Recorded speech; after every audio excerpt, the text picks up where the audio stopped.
and meringue. My name is Patrick. That's my guy Danny to my left.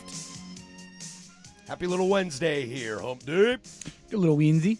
Trying to figure out, I need some more snare in my headphones. I think I got it, though. I think we're Yeah, good. we may have fixed this. Rusty, how do we sound on your end? Look, you say things like I need more snare, and I'm like, I just hear words and voices.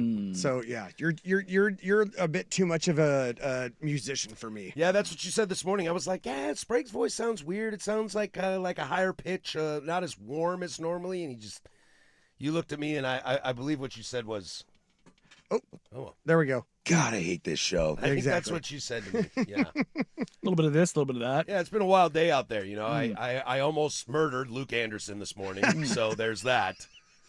That guy's lucky I've known him for a decade. I was ready to just destroy him. Just hung me out to dry. Did I miss this one? What? It's good times. What happened? Well, we were talking about trying to fix some things around the office. Oh, you know, yeah. like people always do at any office setting. If you're out there in your office right now, honk your horn. We are always trying to figure things out. And Luke goes, well, we all have Monday off. So maybe they could come in and fix that. Brandman comes by, and I'm like, they got Monday off. And he looks at me like, that's a terrible idea. And Luke just goes, that is a terrible idea. And I just looked at him, and I called him a sandbagging son of a bitch. And was so mad at him for just hanging me out to dry with the boss man. That's fantastic. Because I almost killed him. Everybody's got the day off on Monday. What makes us think that that our wonderful IT professionals and engineers would want to come in on Monday to fix one Because of your how many headset days issues? do we get off? I want to know. How many days do they get off? More than us. I want to know how long Luke was working on that to set me up. Has this been a week? You're giving him far too much credit. He's not trying to catch a chupacabra here. Yeah, He's trying to catch you. clown. Comedian? Yeah, right. More like a clown. Hey, Never trust clowns, kids. you kidding me? He hung a freaking ham from a string and said, "Here you go." I know, and I nom, nom, nom, nom, nom, nom, nom. Now I want ham. I was starving, Man. clearly. Starving, clearly. Yeah. Well, the next time I cook will be the first time in a while. I'll be sure. Yeah, sorry about that, amigo. Yeah. You're about to move, and moving is some of the worst stuff I could ever imagine doing. Yeah, you're stuck here on Friday without me. Sorry. Moving sucks. Moving does. is really, really brutal. I refuse to do it now. I now pay people. Even when I didn't have money to move, I was like, I am paying somebody. I can't do it anymore. Look, I told you this yesterday, Danny. I reached down to pick up a Lego while cleaning up my living room, and my back did the womp, womp, womp, womp thing, and I'm like, yeah, no couches in my future. Yeah, you're good. And I don't think it's because I'm fat and don't work out. I think it's because I'm owed. And I just... Little column A, little column B? I mean, definitely I'm a little bit of a tub, but that could be fixed for sure. Also, I'm not going to move your couch. I have gotten to the point, so I don't own a pickup truck anymore, but I used to. I got to the point someone was like, dude, you got a pickup truck. I got to move. I was like, oh, you're right. I do. There you go. There it Good. is. Why are those things related? Yeah. There's the keys to the truck. Go for it. Go Bring for it it, back dog. with a full tank. Mm-hmm. Oh, you don't want to help? Sure don't. Sure don't. Pizza and beer is not a herniated disc. I got 2 words for you. U-Haul. Yeah. Yeah. So I've never made the ask. I've never asked. I've helped plenty of people to move. I've never been like, hey, can you help me? I am going to have to swallow my pride and do that because I'm going from house to apartment and I am on the 2nd floor and I'm just sitting there going, yeah, I'm not going to be able to do the whole into the 2nd floor by myself. No, you're going to need help with that. Yeah. It's going to be tough. It ain't going to be me, buddy. No, and I wouldn't ask you to. It's a very far drive for you to go.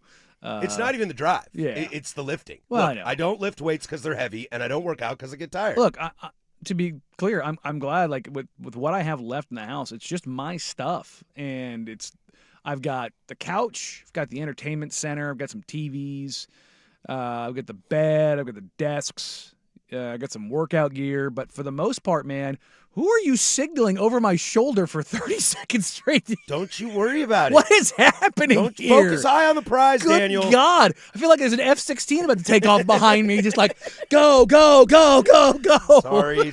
No, I was just like, Normally, I mean, we do that all the time. It's Yeah. radio, but it was just like it just kept going, and I'm like, it was in that room, it was over here, it was back in that room, it was over here And again. you can't see anybody that is doing it. Who do you think I was talking I got to? the No idea. Well, and I got the brand man coming in here. Then all of Yeah. a sudden, Sprague comes in. He never comes in Yeah, the that's first segment of I'm the just show. like, because my back's to everything, so I can't see anything that's going on. I'm just like, what the heck is going on here? But no, I've got to move the big stuff, and moving into the house, especially the houses I've always lived. I have a rule: I will not buy a split level home. Yeah. I will not live in that world. Nope. Ranch home. My knees, my hips, my ankles. you won't have stairs, period. Nope. And Oh, now I'm moving interesting. into the second floor of an apartment. Well, yeah, you're hosed on that one. Oh, Yep. See, my thing is, I feel like a house feels smaller if Mm-hmm. it doesn't have a second level. Does that make sense? I could use without the second level I of want- my house. I It's wanna just filled with junk and my kids. Well, but what I I'm want saying is, sprawl. So like, you could have a 2,000 square foot ranch home, Mm-hmm. but somehow to me, when you have your different wings and your bedrooms and whatnot, it still feels almost like smaller and less than, let's say, a 16 to 1,700 square foot 2-story home.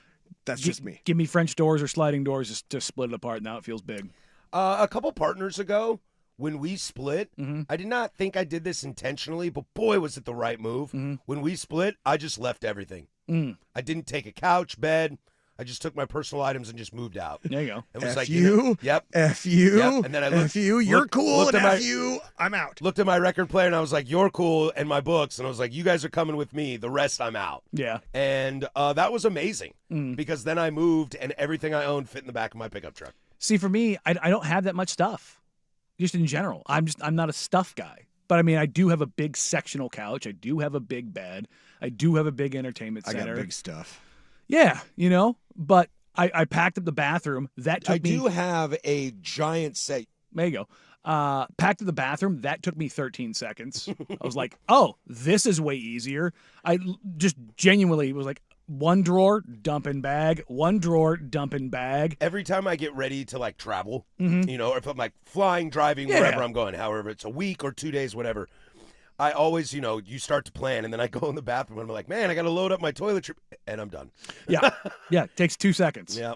And I keep a lot of it in my bag. I have either a secondary of everything or just the regular stuff that I'll go back and forth with because I do TV too. So I'll usually have to do something, do the hair, shave, whatever before TV. So it's always in my bag to begin with. So that's easy. The only thing I'm like, I've got the studio. So I've got the desk and all the computers and all the workout gear. And I'm like, it's not going to be fun to carry a Peloton and elliptical and a flat bench and dumbbells up a flight of stairs. Pass. Don't like that idea. Well, this is where it comes in. Have you ever wondered why there are 1,000 storage unit places all throughout town? And moving companies. This is why. Yeah, that's the other thing. So I'm going from house to apartment, so I've got all my tools and all my yard gear. You're going to have to put that somewhere. Thankfully, my parents have got a spot. There but you go. that- for Shout what- out, folks. Yeah. Then I'll probably look at going, do I just sell a bunch of this stuff? Like just throw it up on Craigslist and be like, come get it kind of a deal. Just make a couple bucks off of it. It's like, God, I don't know how long I'll be at the apartment. And by that time, what house do I get? How big of a yard does it have? Do I need the same stuff? And it's like, do I just want it to sit there or just sell it and just be done with it? And then start from scratch sort of thing. Well, when do you Yeah. expect to buy a house again? That's the thing. You don't know. Yeah, you don't know. So it's just like, all right. So, but either way, it's got to move. Yeah, it's got to go. So yeah, I actually have. I just thought of this. I built the studio, but I also have a shed. So hey, congrats, people who bought my house. You now have A shed. a 6x8 foot shed. It's Enjoy. one of those like that you build that you could tear down and move with you Yeah. if you wanted. Yep, that's Absolutely staying, dog. not. Absolutely Congratulations, you have a shed. So you- I would not do So you have a 20 by 10 foot studio that's fully finished, and now you have a 6x8 foot shed. You're welcome. I just All right. realized that. 6x8. Great. You know what? Go to Home Depot. You can pick one of those up for what, $800-900 probably. Yeah, if I mean- you're so inclined. Yeah, no, I think it was. I think it was like $750, $800. like it's not ridiculous. No. But also, where am I going to put it? Well, The there's YouTube that chat too. is starting to offer up money for you for some of your stuff. Yeah, you guys want an electric lawnmower? No, I went gas. Look, I mean, you can't run the gas powered leaf blowers in Portland anymore. Right? Yeah. No, That's you why I don't can't. live in. Although, Unbelievable. I'm not gonna say that's why I don't live in Portland. I just don't live in Portland. Yeah, and just I never have. For a million reasons. we are unincorporated Washington County, so and dumb. technically my mailing address says Portland, but They're too what else? loud. Okay, cool. So now the electric ones are going to blow for 19 hours in the day. Congratulations. my wife texts me from time to time and just says, "I swear to God, that guy with the leaf blower, I'm going to murder." There's somebody in my neighborhood. I think it's the help. I don't think it's because it's all the olds that live in yeah. my neighborhood. Well, or like a landscaping A crew. company, something like that. Dude, I S you not. About 4 o'clock on Christmas Day, heard the leaf blower going. Like AM. No, PM. Okay. But I'm just kind of like, I'm just like, but I'm Come like, on, bro, PM? dude, bro, What are we it's- doing here? It's Christmas. Can we have a day off without the leaf blower? No, look, I just don't want to wake up to it at like 5:45 in the morning. That's all. I don't care. You want it 4 o'clock in the afternoon? Go ahead, blow your leaf blower, man. I'm out, dude. Dude, just give it a rest for a day, bro. A day. God, A day. you're so whiny. Dude, you. Like I feel like I'm typically the biggest little bitch on this program, but this one is. I think this changes it. Sorry. It's over. I love you, man. Okay, You got me to a point I got nothing to say. did you I'm out. did you hear it on Christmas Eve? Yes. Mm. I hear it every morning. Every day that I'm at home. If I'm at home right now, I guarantee you, if you go into my neighborhood, you will hear a leaf blower. Are the leaves on the ground? Yes. Are they? Yeah, I think all the trees have lost their leaves. That's what I'm saying. Are there leaves all over the place in your neighborhood? No. How did they get there? Well, there's no more leaves anymore. Leaf Well, I know. blowers. Yeah. Yeah. Do you want to deal with the leaves or do you want to deal with the leaf blower? But why, if you use the leaf blower every single day, why don't you just wait 3 days and use it once? Because they're anal retentive people that probably live in your neighborhood that don't want to see a leaf on the ground. They're And, also- they're- landscaping crews. They're also retired and got Yeah. nothing else to do. There you go. Always make my house look like crap. I So, live on the corner. so dude. congratulations. Now you went from an hour of a leaf blower going to 9 hours of the electric one going because that thing just goes. I really hate you right now. Yeah. You know what? You just you instantly hate- became the oldest man on this station. You know what, Rust? I hate you right now, Yeah. too. Exactly. There you Take go. that, both of you. Yeah. Oakley Dokley. Well, I guess I'm going to stick around and do a show today. Got a lot to get to, all right? The Blazers, yeah, they don't look so good without Denny. We'll get to that in the hour number deuce, plus we'll talk a little more NBA. Future of quarterbacks, owners, OCs, a lot of NFL to get to as well. We'll also check in on that quarterback situation up north in Seattle. But we will spend some time today kind of putting a bow on the Oregon Ducks season. Tyson Alger will join us in about 15 minutes or so. We'll kind of talk about it. Some guys entering the draft. We should be waiting on a decision from Dante at any moment, and we'll start right there. A bow on the Oregon Ducks season right here on Portland Sports Leader 105.1 The Fan.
10:17 here, Portland Sports Leader, baby. Don't you forget it. We are live, as we always are, from the shadows of the historic Fremont Bridge.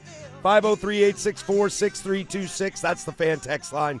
She'll let you interact with us throughout the entire day. Also over on the YouTubes, lively this morning. Hello. Nice to have you. As you can see, I got into a fight with a razor yesterday, and my mustache kind of lost a little bit of that. I thought you were just switching it up. Mistakes were made? Mistakes were made. I have regrets. Did the guard go down? No, the guard I put on, and the guard was like, nah, we're not going to really guard. Oof, Yeah. that's tough. But I decided not to go full clean because the mustache will return. Like the X-Men in the new Avengers movie, the mustache will return. My kids are going to see it today for the first time, though. They're not going to be happy. Oh, they haven't seen it yet. Nope, they're not going to be happy. Ooh. I already know it. Yeah, my kid, my 9-year-old, every time when I go in and I do the landscaping on the head and face, she's always like, "Dad, Yep. what happened?" Last time I shaved my mustache 3 years ago, I think, and one of my kids cried. So Ooh, that so sounds we're in trouble. rough. We're in trouble. A lot to get to this hour. Tyson Alger will join us from the I-5 corridor at 10:30 like he always does, hang around 2 segments. Put a little bow on the Oregon Ducks season. Some kind of housekeeping here on some news. If you haven't heard, Kenyon Sadiq has declared for the NFL draft, which I think most people assumed would happen. Also, more recently, Dylan Thieneman has also declared for the NFL. No shock on those two. They're both first-rounders. And I think they're ready to play right away, too, which I think is probably something that makes them very exciting.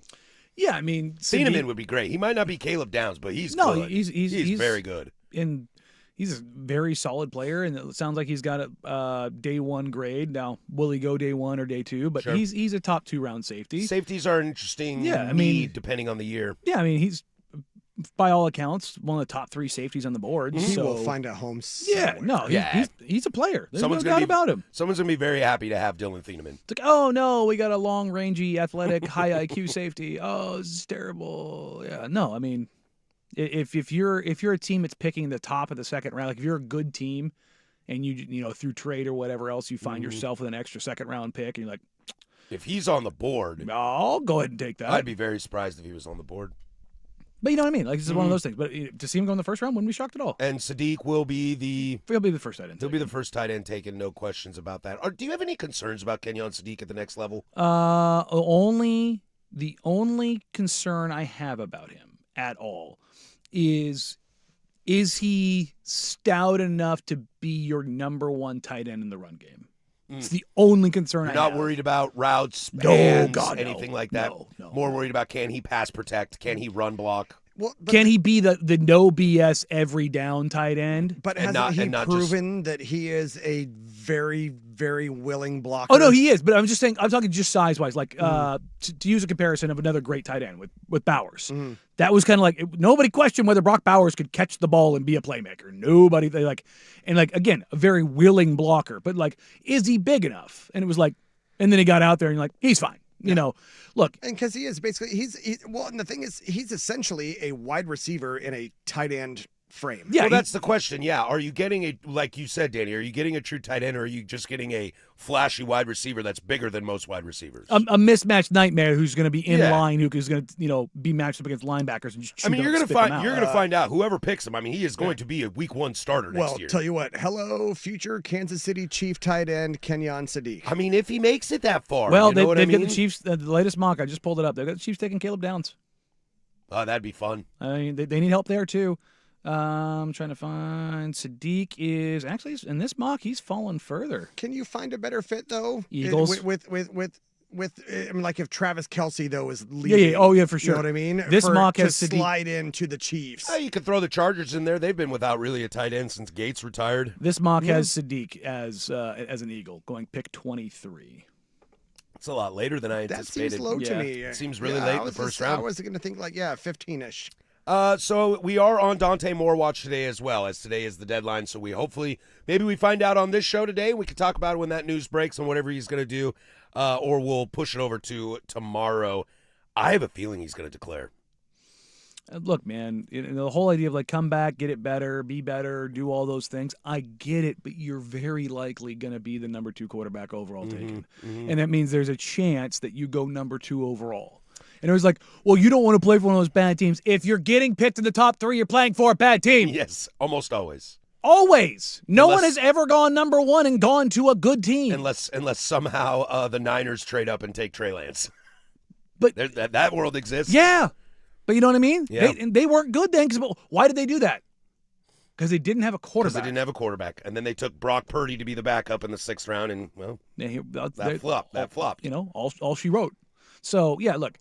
I have a feeling he's going. The fact that he hasn't said he's staying makes me feel like he's going. It's whatever. But the whole idea, like, I've said my piece about him. I as a Raiders fan, but not my Huckleberry. You're on Mendoza now, though. You're ready. Look, man, I still want him to trade back. Right. And get all the assets, all the juice, all the things. I think there's going to be a lot of people that fall in love with him. He's going to throw. He's going to run. Yeah. He's going to do everything at the combine. That's the kind of character, personality he has shown us. He does not look like a guy that's not going to play at the combine. But the flip side is I've watched this guy over the last couple of weeks just absolutely decimate teams with pinpoint accuracy and not make a mistake. And good defenses. Yes. Yeah. So, to put a little bow on this Oregon season, something I don't want to play revisionist history. I do not want to go back on kind of our critiques of this program's season that we did on Monday as we kind of buried the team a little bit for their poor performance, which I think a lot of that was deserved. But I do want to go back to the beginning of the year and remind everybody out there, including Duck fans out there, and this is a glass half full kind of thing, and this might be me being, all up in my feels and sentimental for you. But let's not forget, and we'll ask Tyson this when he comes out, this Oregon team had very random, weird, unknown expectations going into this year. You won 2 playoff games. Mm-hmm. Okay? You lost to a team who had already beaten you from your conference, who will most likely win the national championship. I think there is some hindsight and some retrospect that can be shared that you had a damn good season. Sure. Do I want to get blown out in a semifinal by a team that already beat me? Do I want to look like I didn't show up? Do I want to be embarrassed on national TV? Absolutely not. But if you told me my team could have the season that Oregon Ducks had this year, and I'm not Georgia, Alabama, Notre Dame, Ohio State, with basically unreal expectations every year, I'm thrilled. I don't want to be embarrassed at all. That stings. That hurts. It's going to live with you, especially back-to-back years. I'm the weirdo. There was somebody texted in on the show the other day. USC would 100% take the season Oregon just had. I would not. I would rather be 8-4 than go into a playoff win game and get no. This is not revisionist history. Dude. I said it going into the game. Did I not? I'll back you. You said it. I said it going. I don't want to show up or no. Excuse me. I don't want to walk into a building and not show up. Right. And that's happened twice. And I think I don't like that. I'm sorry. I'd rather be 8-4 because To me, that's because if just you do silly. that, Well, you never had a chance. I disagree with Danny, but I see what he's saying. I get it. I either want to have a chance or I don't want to have a chance. I don't want the in between. It's the saving face. Yeah, it's let as much as I want to tell Duck fans out there that you had a great season, you should be happy you about did it. 100%. Not taking that away. The 2 years in a row of being embarrassed in a college football playoff game, it is a hard pill to swallow. When It's you a really lost tough to one. last season, the eventual national It champion. doesn't matter. and You lost got your to- ass handed and to lost you. this year to probably the eventual. I don't want to And- hear no. Listen, I'm and- sorry. That's ridiculous to say. I'd rather have an 8-4 season than lose again to the eventual national champion. Don't care. Don't care. But I think what Danny is saying is it's not losing. It's not losing the game. It's No. how they lost Well, no, the game. yes, and in both of those games, last year and this year, to Ohio State and this year to Indiana, they got their asses absolutely handed to them. And guess what? It was still in a big stage, and they were not 8-4. And here's what I'm going to tell you. You're going to have potentially the second quarterback off the board. Mm-hmm. You've got a first-round tight end going to the draft. Probably you have a first-round first-round safety. safety going into the draft. You're returning your entire defensive line. Mm-hmm. Your starting center, who will be a preseason second-team All-American candidate, Probably. something like that, maybe a first, depending on how his growth is. You're returning all these guys. DeCorian Moore. You have Dylan Raiola, say what you want about Mm-hmm. him, a 5-star quarterback coming in. You have a top 5 recruiting class in the nation. Jordan Davison coming back healthy. Sorry, that's for the Dylan Raiola. You're in a really, really great spot. Yeah. You're in a great spot. And again, this isn't and this year was house isn't money. an Oregon thing. This is me with anything. Like, go to Michigan TCU. Do we talk about that game anymore? Do we look at TCU any differently? No. After they got absolutely housed? Nope. We go, oh, that's right, with the redhead kid, right? Yep. Well, okay, so That's how I But say. that's my point. Like I forget they lost I that get bad. it. I understand, but are we? What other 8-4 teams are we talking No, about? And remembering? That's my point. Is it's Well, kind of the same.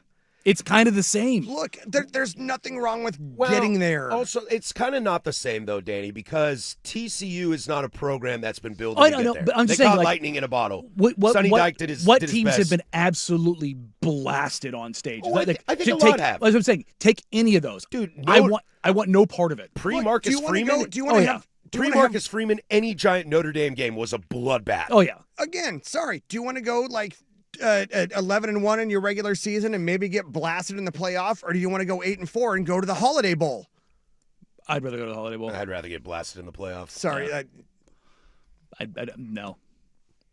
Know who you are and then build to I it. guess I just don't know what to say anymore. Build to we'll, it. we'll finish putting a bow on this season. We'll talk with our good buddy Tyson Alger for the last time this Duck season, and we'll bring him on and kind of put a bow on this season and talk about the future. Maybe he's got an idea of what he thinks Dante will do.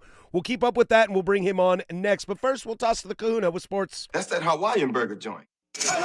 Now, from the George McCoy at Warren Allen Sports Desk, a Sports Center update on the Fan Sports Network, 105.1 FM and 1080 AM. First on the Fan, the Trailblazers, they are off today after suffering their second straight loss Tuesday at the Warriors.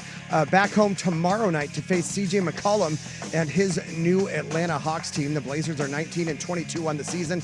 That is good for ninth in the Western Conference. ESPN Shams Charani reporting the Charlotte Hornets. They are retiring Del Curry's number 30 jersey. Of course, that's Steph's dad. On March 19th against the Orlando Magic, the 1994 Sixth Man of the Year, ranked second in points in Hornets history. More sports scores and stories in 30 minutes. I'm Jeff Russ from the George McCoy at Warren Allen Sports Desk. Hurt and missing work, insurance companies acting like jerks. Don't call your mom. Call George McCoy at warrenallen.com. The home of the firm of Harris and Meringue. Weekdays 10 to 1. The Fan Sports Network, 105.1 FM and 1080 AM.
105.1 FM and 1080 AM.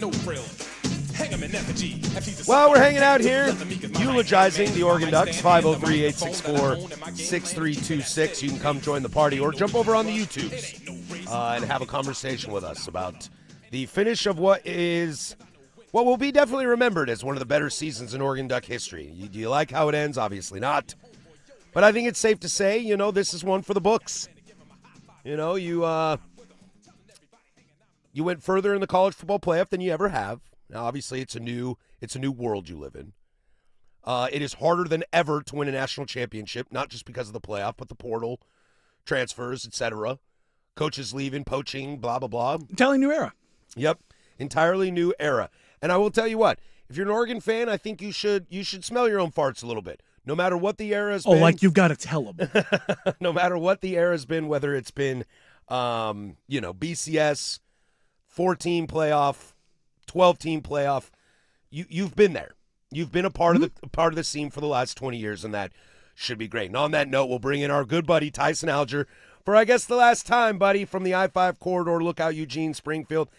Tyson, how many days did it take you to recover after flying to the East Coast again for a college football playoff game?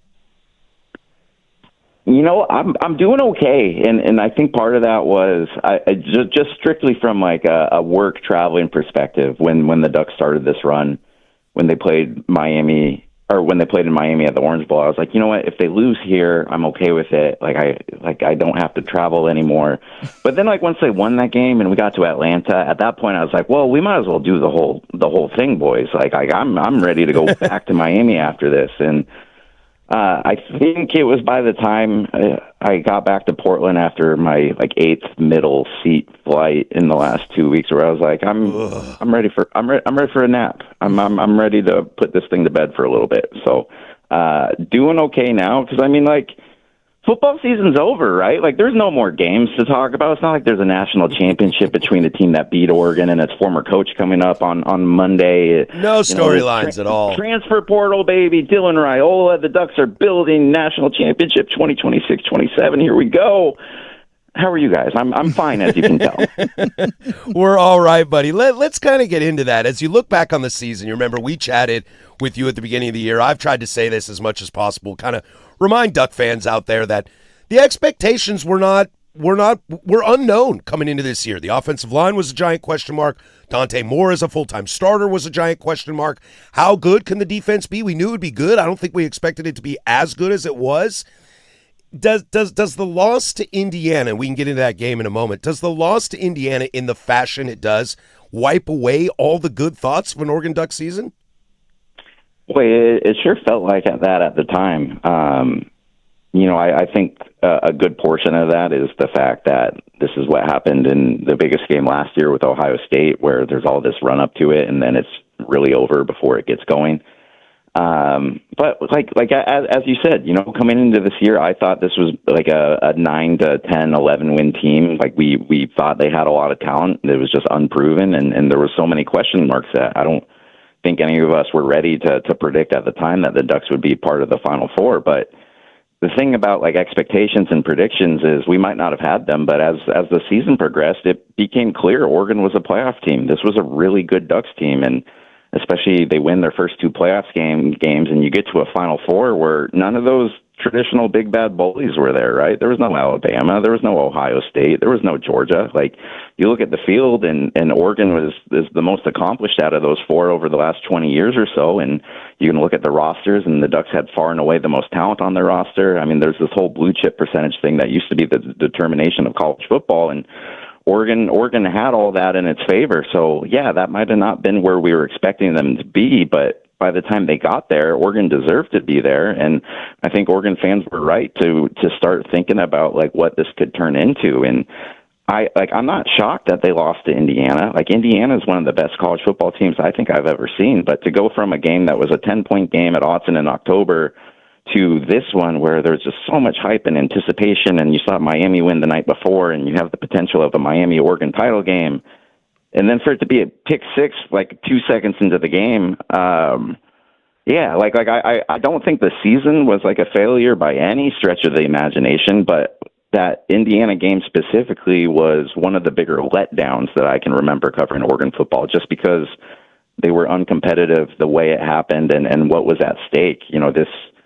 I even think last year in the Rose Bowl when the Ohio State did that, there was a little bit of muscle memory there because you're used to Ohio State beating Oregon in these games. Like you would have been used to like a Georgia or Alabama or some of these teams that the Ducks have been chasing for 30 plus years. But then to like get to this stage and to face an Indiana team that we knew was good, but they've only been good for a year and a half, right? Like this is a team that decided 2 years ago that it wanted to be in on football, up against an Oregon team that's been on the precipice for 20, 30 years, and to just get blown out in that fashion by a non-traditional team and to realize how far you still kind of are from being the best team in the country, like that has a little bit of a hangover after it.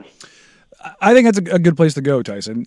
What being in there in that building, one game does not make a season, but unfortunately for Oregon, the last 2 times they have been in that position against the teams that it looked like, obviously last year Ohio State winning the title and Indiana looking like they'll win a title again. What does that gap look like to you when you look at where Oregon is at now versus last year and going forward, especially with the way Indiana, like you said, just kind of came out of nowhere? Yeah, I mean, like it's so fascinating because college football, especially in the 2010s, there was probably 3 teams going into each season that could win a national title, maybe 2, just because all of the talent was concentrated so high up on those top rosters. And Oregon was kind of the one team that was trying to be the outlier in that was trying to kind of figure out a way around that, whether it be the 2010 title game appearance or 2014. It's like the Ducks always had a significant talent advantage. So it was kind of, you're hoping that either like scheme or coaching or chemistry or just some sort of secret sauce would get you there. And the Ducks got close. I mean, 2 title games, one of them they lost by 3 points. They almost beat that system, and they were very good at that system. But then the system has completely changed again. And while Oregon is still very good and they're going to be in the conversation year in and year out, I think what's tough is it's not just those 4 teams or 3 or 4 teams you're chasing anymore. It's you can have a program that has long not really cared about football, and if they just get the right amount of money and coaching and momentum, they can flip it in 2 years. And so, it's incredibly impressive that the Oregon Ducks made the Final Four. Like that's a huge accomplishment. Dan Lanning, I think, is like 48-8 in his 4 years as an Oregon coach. That's 2 more wins than Chip Kelly.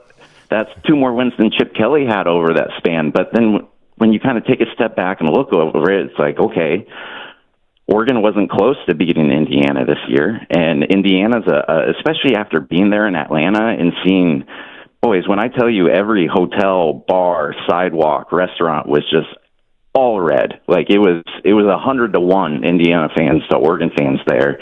And then you look at, the way that program's building and the fact that I believe they have the largest alumni base in the entire country. Like that's a sleeping giant that's completely activated now.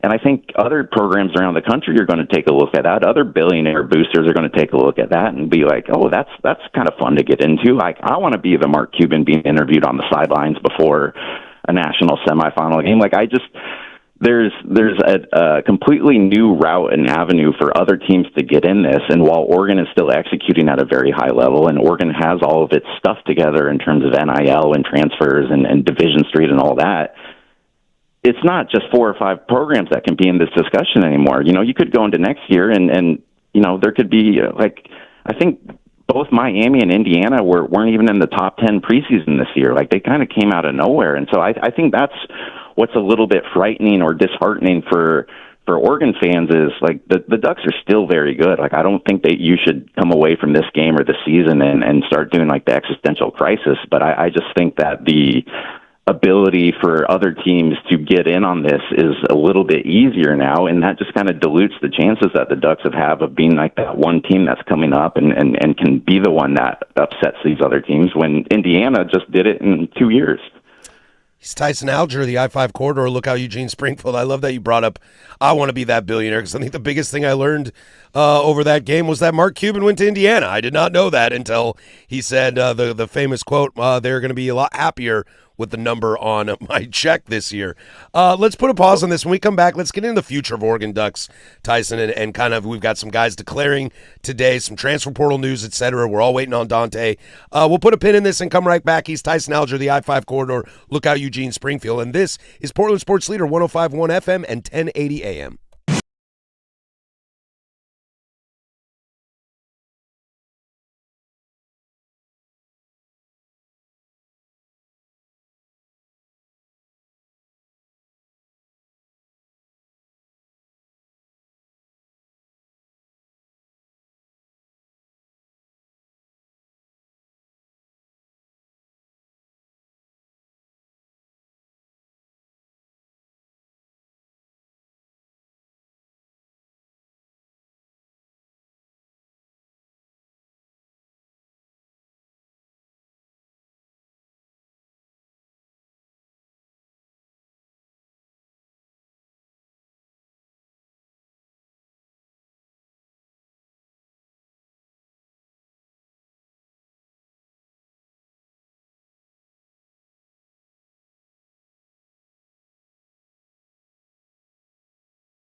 He's our guy, Tyson Alger, the I-5 corridor. Look out, Eugene Springfield joins us all season long as we break down the Ducks, and we're kind of let's move past the eulogy. All right, let's start looking forward, Tyson, and let's kind of just jump right into it. Dylan Thieneman declared for the NFL draft today. Kenyon Sadiq yesterday. Where are your thoughts on Dante Moore Will he, won't he, when he? Yeah, that's kind of the question, right? This isn't great radio, but I guess this is why this is my last appearance with you guys. But I don't know. Like I really don't know. Like I feel like we've kind of swung with the momentum like during the season as it was happening, and obviously when you land a transfer with the name of the pedigree of like a Dylan Raiola, you kind of go like, okay, like Oregon's figured this out. They have their next quarterback, but then again, this is what the Ducks did 2 years ago. So again, I'm not an NFL scout, but I think Dante Moore is an obvious NFL talent. I'm not unique in saying that. He made some throws over the season that I go, boy, I don't think I've seen many Oregon quarterbacks do that in my career covering this team. I also think it's very apparent that like he still needs some seasoning and he needs some maturing, and he just needs a little bit more big game experience. This is his third year in college football, but he also played this whole season as a 20-year-old, and I just think that the benefit for him personally in coming back and kind of maturing and getting some more plays under his belt and just seeing more game action will be beneficial. And obviously from Oregon's perspective too, like, bad taste in your mouth from that last game, but ultimately like this was another really good year of quarterback play. So like I'm still mixed on that, but whether he comes back or not, kind of quite the interesting storyline with Patrick Mahomes Jr. coming over. Tyson, with that, let's exclude Dante from this and say he goes to the NFL and Dylan Raiola is the guy who ends up taking over. When you look at this team going into next season, as it stands right now, obviously there'll be some changes with the transfer portal, and we'll see what happens come springtime and what influx or outflux ends up happening out of that, and what official hires end up getting made at the coordinator positions, all those things. Let's just kind of lock those down. What's the difference between how this program and this roster looks right now going into next season versus how this roster and this program looked last year at this time going into this past year?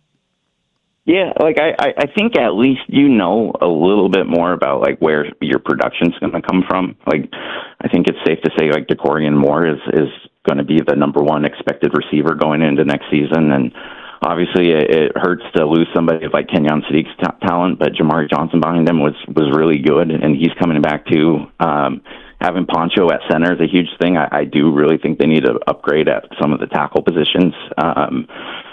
And then, I mean, like the biggest news for them over the last 2 weeks is the fact that your basically entire defensive line's coming back. You get Bear Alexander back, you get Amari Washington back, you got Mateo Uiagalelei back, you got Tatum Tuioti back.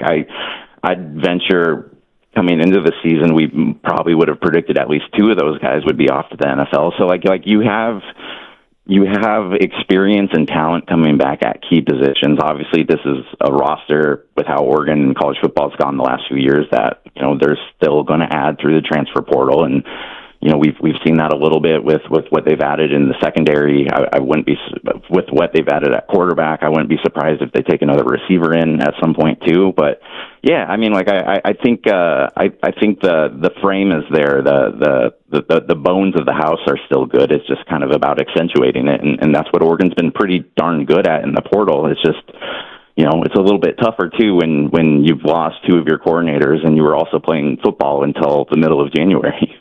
He's Tyson Alger, the I-5 corridor, Lookout, Eugene, Springfield. Let's talk a little Dylan Raiola for a second. Kind of a polarizing character for sure. Was definitely, I believe the top quarterback in his recruiting class. Where do you sit on that coming in as the future? Obviously for Oregon is this continuous go find a quarterback sort of situation. If Dylan Raiola is the starter next year, does this create more expectation for the Oregon Ducks? Are they just naturally there? And do you like the fit of Dylan Raiola in a Duck uniform? Yeah, I mean, like I don't know if he's going to be an upgrade over Dante Moore. Again, Dante had a pretty good season, but I think the fact that you have a guy coming in that has 20 career starts under his belt, he began as a true freshman, and it's been interesting watching the Oregon sphere the last couple of days because I feel like there's a fair amount of negativity around this one, and I just have to wonder if this wasn't the guy that everyone just knew as the player who mimics everything Patrick Mahomes does, how they would look at it. Because even last year, it wasn't a great year for Nebraska. Like people feel like Raiola's coming off a down year, but up until he got injured, like he passed for 2,000 yards. I think it was like around 69% completion rate. He had 18 touchdowns, 6 picks. Like, he has very, very apparent arm talent. Like, talent-wise, he's up there, arm talent with any Oregon quarterback who's come through here. Like, my concern about him is he's not nearly as mobile as Dante, and Dante wasn't the most mobile quarterback in the world to begin with, but he does take a lot of sacks. He is a little stiff back there. So, like, if we get this like perfect world situation where Dante comes back, like, I do think Dylan could really actually develop in terms of just like some timing and getting used to this offense and all those sorts of things. But, you know, I just look at the success Oregon's had the last 4 years of doing this, and anybody that was up in arms about Bo Nix coming here, well, like, Raiola's had just as good of a career and was just as good of a prospect as Nix was at Auburn when he came out to Oregon. So, like, I think it's intriguing. Like, it's better than the depth that the Ducks currently have at quarterback, because they've lost both Novosad and Luke Moga to the transfer portal. Like, I think, no disrespect to Brock Thomas, but I think Raiola is a little bit of a step ahead of him in terms of talent. So, yeah, like, I think this was a smart move for them, and I think at this point you just kind of have to trust Lanning's ability to identify the guys that work in his system, because he's kind of 3 for 3 for it so far. Well, Tyson, that leads pretty perfectly into exactly where I wanted to go with this. Lanning, he's been phenomenal. He's built the culture. He has done so many things on the recruiting profile, the overall profile of the program, the team, and they improved every single year. He's led the only team in college football to 12 or more wins over the last 3 years. Is it fair to say that there are questions now after the last 2 years in the playoffs? Yeah, just to the extent of, when you get down to the best of the best, can Lanning be the best? Like, I at this point, we know Lanning can build a roster. We know he can hire the staff. We know he can take a team and bring them at least close to where you want to get to. I mean, he now has more playoff wins in history than any other Oregon coach. Granted, there's only been one other Oregon coach who coached in the playoffs, but regardless.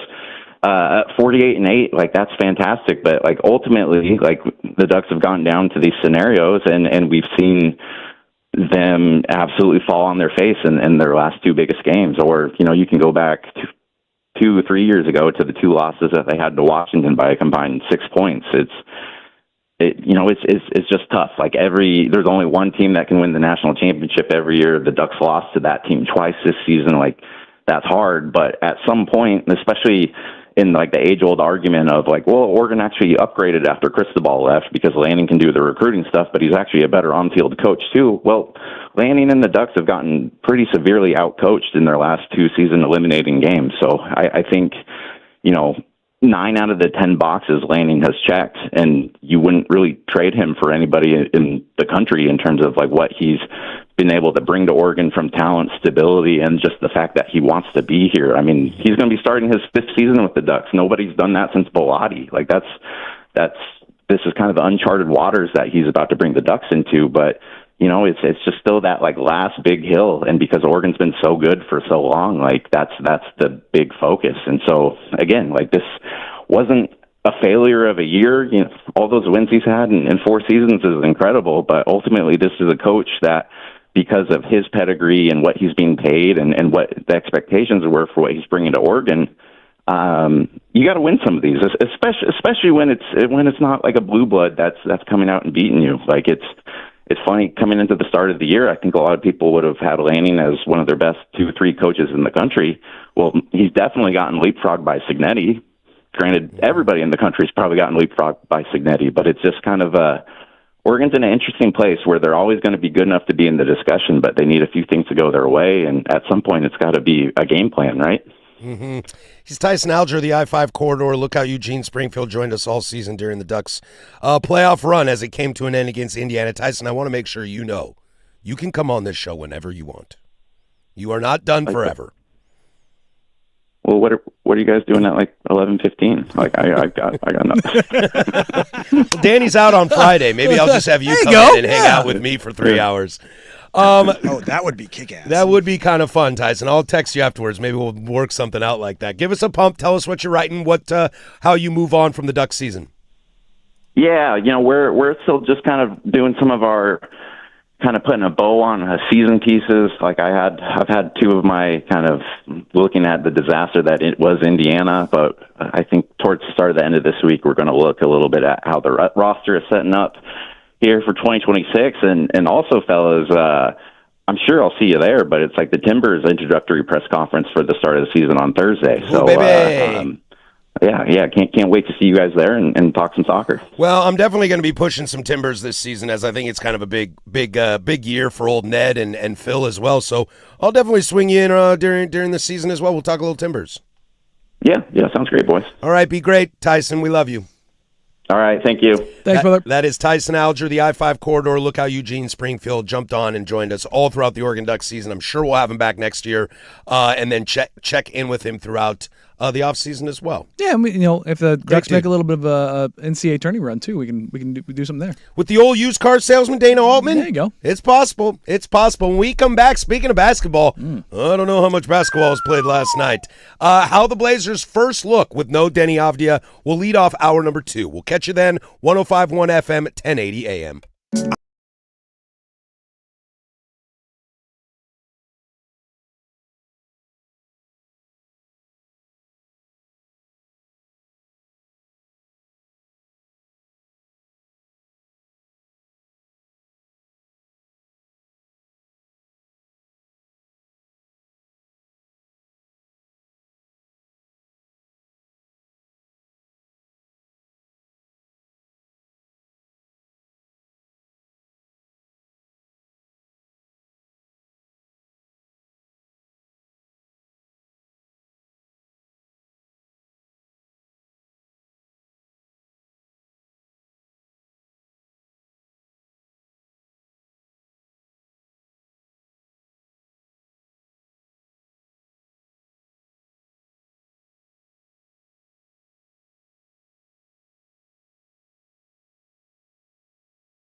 Now, from the George McCoy and Warren Allen Sports Desk, a Sports Center update on the Fan Sports Network, 105.1 FM and 1080 AM. Jeff Rust here with your Sports Center update. First on The Fan, the Trailblazers are off today after suffering their second straight loss Tuesday at the Warriors. They are back home tomorrow night to face CJ McCollum and his new squad, the Atlanta Hawks. The Blazers are 19-22 on the season. That is good for ninth In the Western Conference, ESPN's Shams Charania reporting the Charlotte Hornets, they are retiring Del Curry's number 30 jersey on March 19th against the Orlando Magic. Yes, that is Steph Stad. The 1994 Sixth Man of the Year ranks second in points in Hornets history. More sports scores and stories in 30 minutes. I'm Jeff Rush from the George McCoy at Warren Allen Sports Desk. Hurt and missing work. Insurance companies acting like jerks. Don't call your mom. Call George McCoy at warrenallen.com. The Fan is live on YouTube and Twitch. And now Window Nation brings you on-demand videos. Watch Window Nation's Window into the Fan.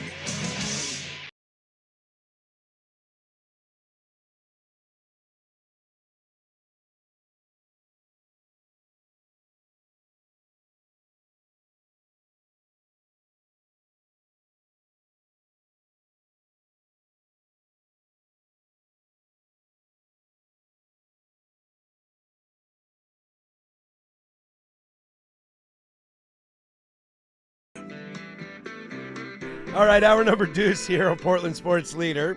If you're missing the first hour, you can download that, the Fan Podcast, 1051thefan.com, the Odyssey app. It was juicy. Wherever you get your podcasts. It was juicy. Over on the YouTubes as well, youtube.com/1051thefan. If you Feels good. If you missed the West Coast Bias edition of Primetime yesterday, or if you missed Lucy Birch this morning on the Sunrise Guys Dirt and Sprague, or if you missed the hell of a first hour from this program, go check it out, the YouTube, the Odyssey app, rewind, fast forward. Except for in the future, that'd be impossible. And as always, if you're going to go check out Lucy Burge, make sure you do it on the YouTube. Make sure you do it on the YouTube. You can go ahead and say it. Say what? You can go ahead and say it. I don't say what. You can go say what you asked me. Say what? You can go and say what you asked me. Do you like it that everyone hates you? It feels good. That's what I asked Danny in the break. He goes, ooh, it feels good. Not huge fans of old Dan Meringue over here. Look, man, I got people like, we deserve to be criticized, but not by you because you're a USC guy. No, the criticism's the criticism. Doesn't matter where it comes from. I'm not sure that's what most people are saying. But anyway, all right, there might be one or two people on there. But, yeah. More than a few. One or two. One or two every 5 minutes. What I'm saying, anyway, I'm going to shut up. It would be wild if the text line were available for you all to see. Yeah. That would be wild. That would be like, picante. It's so picante that it cannot happen. Yeah. It cannot happen. No. YouTube keeps it tight, and we appreciate that. And trust me, at least y'all can see that chat. and trust me, I'm not even close to the worst offender. The list of numbers that have been blocked by this station is pages. It is a long list. It is a long list. If you think it's bad on YouTube of like people we've had to block, no, we're even literal pages of numbers have been blocked on because y'all are. And just so you know, we can look you up. We know who you are. Like Danny does it all the time. Oh, if you cross a line and I'm like, I want to make sure that you're not on any of the social media, I will 100% look you up. 100% look you up because there are people that feel far too comfortable behind anonymity. Coming up, that's true in the entire world. That's what I mean. Coming up this hour, we'll get to Web Gems at 11:45. We'll play a little fun with audio. The Chargers have changed some roles in their offense. We'll get to that as well. But let's chat some NBA for this first half hour. All right? Do we have to? We do. We'll start. I love Wait, for the you first. asked that? I love for the first time ever. I'm like, let's talk Blazers, and Danny's like, please no, please no. We're in the bizarro world. No, I mean that. Look, I'll start this off with just saying this. I got multiple texts last night from national NBA folks who were watching that game because it's a national game. Excuse me, against the Warriors last night. And it's their first game without any idea. The number of people that told me some version of, Denny should get like legitimate MVP votes.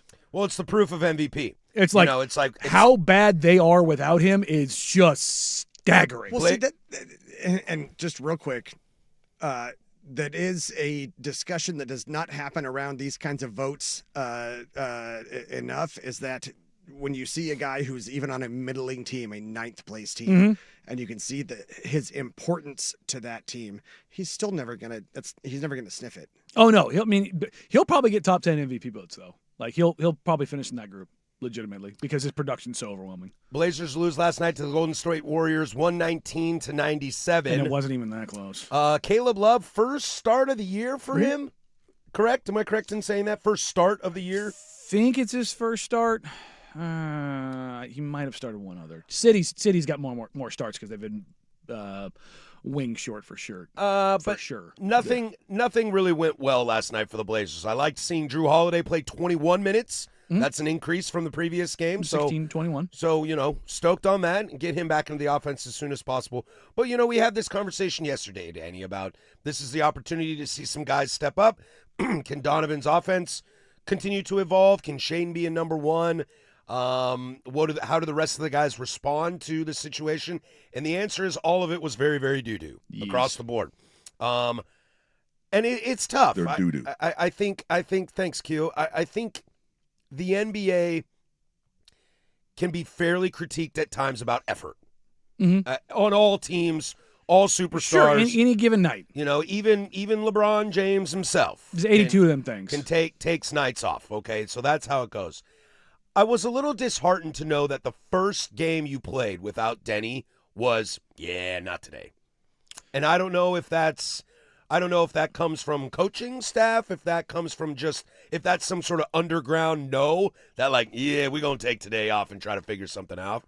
But it felt similar to Oregon, Indiana. It felt like you didn't even suit up. You didn't even want to. I think there's genuine fear when you don't have your guy and your next guy in Drew is still coming back. Your next guy in Jeremy is still, I'd say there's probably a 40% chance Jeremy plays on Thursday. 40%? Yeah, not quite 50-50, but I think Jeremy might come back tomorrow.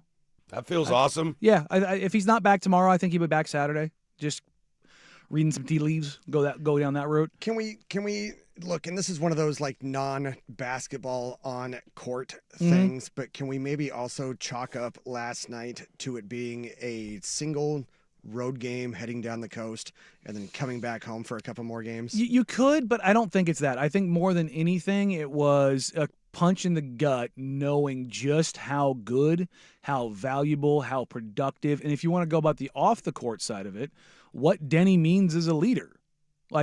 Look, Drew's a leader, but Drew's been out for 2 months. Right. Nobody's like, oh, Drew's back. He's taking the mantle. It's like, no, man, this is Denny's team. Yeah, you got to ease back into it anyway. Yeah, I think even if you are the natural leader, Yeah. it is Denny's team right now, but that doesn't mean Denny is necessarily the best leader. But it doesn't have to mean that. Is what I'm saying. I don't think you can walk in and be like, I've been gone for 6 weeks and got remember this. me. Yeah, and not only that, he throw it on the table and say I'm in charge. Yeah, and that's not how Drew operates anyways, but I do find it interesting that of so many guys, Caleb -14, Shaden -17, Roops -18, 2 -18, everybody's plus-minus last night was in the dumps. Duop a +2 and Drew a +1. That's all we Yep. got.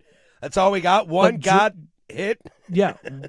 Drew Holiday, 21 minutes. Boy, I had to reach for that button. That was there almost close. For a Don't second. worry, I got you, buddy. Drew Holiday, 21 minutes was a +1. So that means, you take a look at a guy like Shaden last night who played 28 minutes. He was -17. How many minutes was he not on the floor? So if you just put those two together, that's basically your 48-minute night. That means when Drew was on the floor, they were fine. When Shaden was on the floor, they weren't. And that's not an anti-Shaden thing. It just goes to show you as far as the value of having a guy like Denny, of having a guy like Drew, when you have legitimate creators. Now, coming into this season, fully healthy sans Dame, they were short on creation. It was Denny, it was Drew, it was Scoot. Those were your creators. And Scoot was a giant question mark just for development, youth purposes. So you had two guys who are creators in Denny and Drew who you're pretty confident in. Drew, you're more confident in because the sample size is infinitely larger, but you really believed in what Denny could do. Drew, when those first 18 games, it was averaging 18, 8, and 5. He looked phenomenal, and you're just like, look like what you bought. yeah, and you're like, damn, that's awful nice. Denny, obviously 26, 7, and 8. You're just like, yeah, that looks pretty damn nice. Well, if you've got half of that in Drew because of his minutes restriction and working back up, and you take out Denny, and you already were short on creation, you were already short on shooting, there's only so far down you can dig for that trench before you start hitting rock. Yeah, it's true. It's true. But there are some positive signs. As Eric points out on the YouTube chat, start of the third looked pretty good with Drew running the team. Need a good point guard to run things. And that will be, this will be an opportunity for him to gain those more minutes and get his legs back under him and start running this offense the way this team wants it to. But the reality is it can't look like this every night. I understand your guy's gone down. I understand that you're already a depleted team, but it can't look this bad. No. And that's across the board. This is not me poo-pooing on specific players or taking shots at specific players. This is everybody. Tumani's going to be basically the same Tumani every game. But like Caleb Love, you're going to have to make shots, buddy. 5 of 16 ain't going to cut it. Well, it's also, you're asking a two-way guy to do that. Understood, but I'm asking a two-way guy that would like a contract to do that. No, you're not wrong. That's what I'm asking. So I get talent level. That's a lot to ask from him.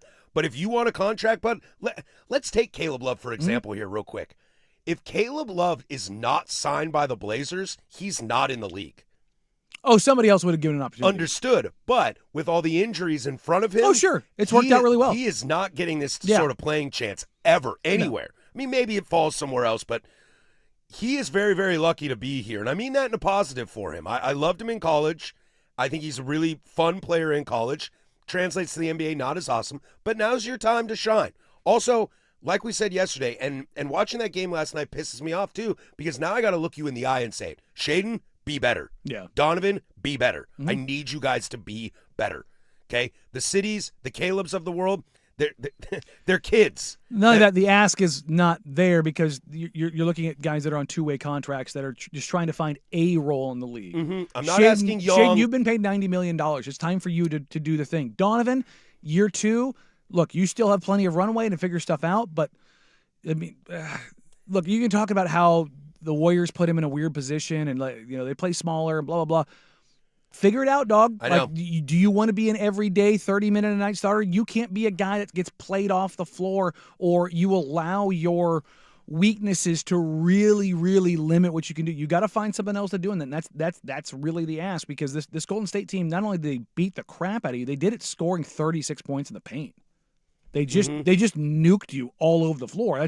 Look, I want to give the Warriors credit here. They had 23 threes. Well, yeah, that's what happens when you run into a Steph Curry team sometimes. Yeah. Now, he wasn't great from downtown, but Steph the rest of the team was. You can just say Steph didn't show up last night. Didn't have to. Like, that's the crazy thing, is they didn't show up. Steph had, what did he finish with, 7 points? Yeah. I mean, they packed him up. He only played 24 minutes. I mean, your top scorers are there's Jimmy, but then there's DeAnthony Melton. Yeah. Brandon, I can't even say this dude's last name. Yeah. You lost to that? Yeah. And when I critique Donovan and Shaedon, et cetera, and Scoot's going to take some of this when he comes back too, I mean it in a loving way. I'm your bonus dad right now, and I'm looking you face, and it's like, guys, I need you to be better. Yeah. Well, now you get a day off, and you take on Atlanta, and you get to see old C.J. McCollum back home. And I'll tell you what, dude, if the Blazers lose, fine. I got no issue Just show with that. up. But you got to show up. Yeah. Because if they continue to do this for a few games with Denny out, dude, you're going to lose any sort of momentum you built. Look, we already know this team is not championship caliber, but Denny made this team really fun to watch. And if you guys aren't going to try, then I'm out.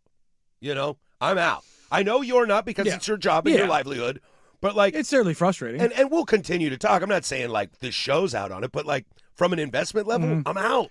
Yeah, but I also think that, it's not that it's okay in any sense, but the idea that they lost their talisman, their leader, their star, they're already so shorthanded. I think human instinct sometimes does get you, especially in an 82 game. And we're gonna remember, we're less than a month away, or a month away now, from the All-Star break. Sure. And this is when you start a very needed All-Star break. Yeah, for this team. and guys their eyes start getting glazed over a little bit. You know what I mean? It's like, ugh, this is where pros make their hay, is how they close before the All-Star break, and knowing, all right, we got to make sure that we don't lose the rope. We got to make sure we stay locked in, because this is probably the hardest time of the season for teams that are not just egregiously bad.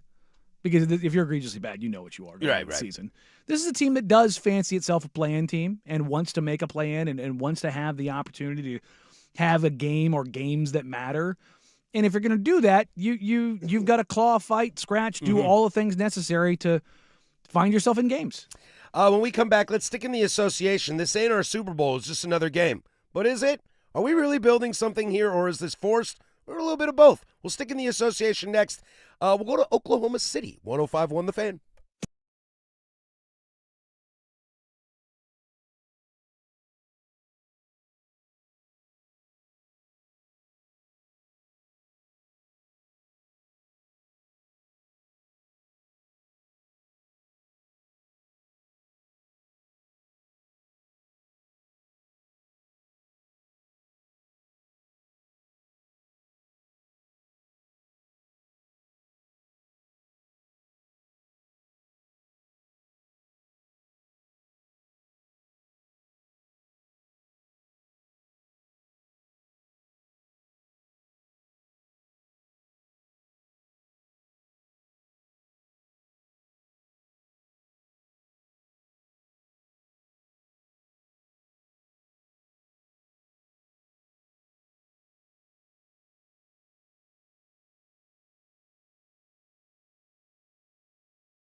We're going to stick here in the association, but we are on official watch, are we not?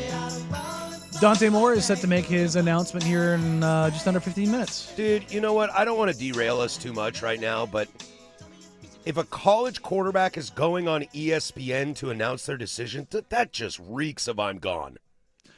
I mean, maybe the Ducks want a little pomp and circumstance behind it, and they were able to swing that. Maybe. That's the way I could pitch it. I could hear old Joe Fisher's pants get a little tight. He's like, not going to the NFL. I do feel like this very well could be one of those situations where it's like wish in one hand, S in the other, and see which one fills up first. But the S in the other could happen. Well, and then I asked him if he wanted to sandwich bet it, and he was like, absolutely not. And I was like, yeah, dude, you think he's going? I don't know. It's like when I throw the money down the table. It's like, you sure? Yeah. I mean, maybe this is a chance to, put some national tiers to sleep, I guess, on the Oregon Duck program and kind of say, this is what we're building here, and I'm coming back because we're going to go win a natty. I mean, if he came out and dropped it on the table and said we're going to win a natty next year, I mean, that's pretty good exposure if you're the Oregon Ducks. You like that. Just don't three-peat. Wow. Oh, wow. My bad. You muy picante. Este es mi amigo, Danny. Yeah. Es muy picante. Hey, you know what? Speaking of sandwich bets, why don't you? I owe you a sandwich. Why don't you have one for tomorrow? I'm not going to be here on Friday. Oh, you want me to bring in sandwiches tomorrow? Yeah, bring in sandwiches tomorrow. Okay, all right. We'll do that. I'll bring that for you. I as I've said like 9 times now, I don't have a kitchen. Yes, good call. Good call. We'll do sandwich bets tomorrow. Solves a problem for me. I'll bring them in for lunch tomorrow. You'll let me know what you want. We're getting Baker's Mark. The Oklahoma City Thunder, defeat the San Antonio Spurs last night, 119-98. That was the first half also of the doubleheader. Also a non-competitive game. Also a non-competitive game, and I'm looking around here, and the old Wemby not starting thing kind of went away because I think he's fully healthy now, so you might as well put him in. Not a bad game when you look at the stat sheet from a lot of people on the Spurs, but yeah, it never really felt close. And Shea Gilgeous-Alexander had something to say. Oh, where'd that go? Those are not on my page anymore. Shea had something to say last night that was interesting at the end of the game where he just kind of said, this ain't a Super Bowl for us. This is just another game out of 82. And it kind of, there's a lot of coach speak in that. Well, you can say that afterwards after you've gotten your butt handed to you twice in a row by them. This is what he had to say. Now from here on, it's just about getting better. Tonight wasn't our Super Bowl. It wasn't anything else in another game on an 82-game season. We got to find ways to get better. We could have did things better tonight, and we'll continue to do so and learn from them. Is this a real rivalry budding? Oh, yeah, it is. Because I felt for a little bit that TV really wanted it to be. Oh, no, it is. The Kendrick Perkins of the world really want me to think Wemby is – look, I am not a Kobe acolyte by any shape, matter, or form. I'm not. Now, is he one of the greatest players of all time? Yes. Is he a top 15 player of all time? Yes. Is he a top 10 player of all time? No, he's not. But killer instinct-wise, it's probably him and Jordan. Just absolute sociopath, psychopath, wanted to kill, murder, maim everyone he wanted to play against. It is something I enjoy about him. No, 100%. It was one of the things I absolutely loved about him. Mm-hmm. That Mamba mentality. Yeah, no, and more often than not, those kind of things are all fake. They're all fake. Oh, sure. There's a lot of positioning. There's a lot of floating yourself. Yeah, but Kobe wanted to. He wanted to snatch your soul. He showed up at 4 o'clock in the morning to go work out when he was at Team USA, and everybody's like, "What are you doing?" He's like, "This is how we do it." Then he ran through his own teammate for Team USA for Spain and put his shoulder through Pau Gasol's heart to open the game. That's what I mean when I the cutthroat nature of it all. Wemby has that. Wemby is a killer. He is a stone cold, dyed in the wool killer. Mm-hmm. And when that's out there, guys start looking around like you do a little soul searching. You hear the way people talk about Michael Jordan now. Or the way they talk about Kobe now, you don't want to do that. You don't want to do that. Don't do that. One of my favorite ones is Kevin Garnett and J.R. Ryder talking about when Kevin Garnett was gassing J.R. Ryder up when they were going against him. Man, shut up, dog. That's Mike. And he's like, no, you got this, dog. You got this. And then Jordan gave him 22 straight. And J.R. just looked at KG like, what are you doing? And Jordan was like, hey, where's all the talk now, young man? Where's all the talk now? Come on now. Come on up, young buck. And what we're going to need is need to see them win. Yeah. Because this can't turn into a Jordan situation. Because, look, this OKC team is loaded. And it turns into Ja Morant telling everybody we're fine in the West. And then you get steamrolled. Remember Dylan Brooks? Dylan Brooks chirping and then disappearing. Yeah, what you don't want, and this is like from my childhood, what you don't want is, and it's great for us as fans, but it got these guys nowhere. You don't want Knicks Pacers. That was such a fun rivalry for us in the 90s as a Pacer fan, too, in that era. That was fun rivalry for the teams, but it wasn't fun for us as watchers. It wasn't fun for the teams because the winner of those battles just lost to Michael. You know, that's all that was. So if you're Reggie, if you're John Starks, Patrick Ewing, that was great for everybody. I'm glad you all enjoyed those battles because whoever won just got the ass whooped by Michael in the Eastern Conference Finals. So you'll want them to win. You'll want them to beat them in a playoff series and maybe put a chip up and not play them. So then you got chip versus chip, and then you meet down the road. I'm a firm believer. I've said this on Rip City Wrap Up the last couple of months. If the Spurs and Thunder meet in the playoffs and those teams are healthy, give me the Spurs. I know. You're Give real me the high. I just think they're the better version of them when they're healthy and running. And don't get me wrong, the Thunder are an absolute wagon. They're 34-7. This Spurs team is 27-13. And remember, we were like, oh, the Spurs are going to be good. But how good? I'm like, Oh, and their don't- number 2 overall pick hasn't really inserted himself as a full-time player yet. No. It's like, so yeah, over the Their next expendable number 2 overall pick. Yeah, it's absolutely bonkers. Like, and don't be surprised to see the Spurs. They are not a big in-season trade type of team. I would not be surprised if they tried to do a little consolidation because they've got guys like Jeremy Sohan, they've got Keldon Johnson, they've got Kelly Olynyk. Like, they've got guys that they Move can pieces. just like consolidate like 3 kind of rotation guys in for one better guy. You lose a little bit of the 12-man depth, but your 9-man depth gets real good. Yeah, I don't think anybody ever went out on a limb and said Victor Wembanyama was going to be good, and we were like surprised by a hot take. But your talk of the Spurs reminds me a lot of preseason Indiana. Of just like there's a team that you are going to die on a hill for, and you're that way with the Spurs. Well, look, it's when I watched that Indiana team play, it was like this team's a lot better than people are giving them credit for, and they were good. I'm like, there's just something about them that's just different. And with the Spurs, you know what it is. It's Wemby. I have planted my flag. He's the best player on the planet. Like on any given night, he can do things nobody in the game has ever done before. Right. And then when you have that, especially in the NBA when it's 5-on-5. It's hard for me to argue against that, especially over a 7-game series. Well, it's must-watch TV at this point whenever the Thunder and the Spurs play. Thunder finally get their first win against the Spurs. That'll start a rivalry for you, that's for sure. When we come back, we'll get into the L.A. Chargers have a change at guard in the offensive room. And also Dante Moore is about to make his decision. We'll go there next, but first, there's the Kahuna with sports. You ever had a big kahuna burger? Now, from the George McCoy and Warren Allen Sports Desk, a Sports Center update on the Fan Sports Network, 105.1 FM and 1080 AM. First on The Fan, indeed. CBS Sports' Matt Zenitz reporting Oregon quarterback Dante Moore will make an announcement regarding his future in the next, minute or two. The Trailblazers, they are off today after suffering their second straight loss Tuesday at the Warriors. They're back home tomorrow night to face C.J. McCollum and his new squad, the Atlanta Hawks. The Blazers are 19-22, ninth in the Western Conference. And ESPN's Shams Charania reporting the Charlotte Hornets, they are retiring Del Curry's number 30 jersey. Yes, that is Steph's dad. That'll be March 19th against the Orlando Magic. The 1994 Sixth Man of the Year, ranked second in points in Hornets history. More sports scores and stories in 30 minutes. I'm Jeff Russ from the George McCoy at Warren Allen Sports Desk.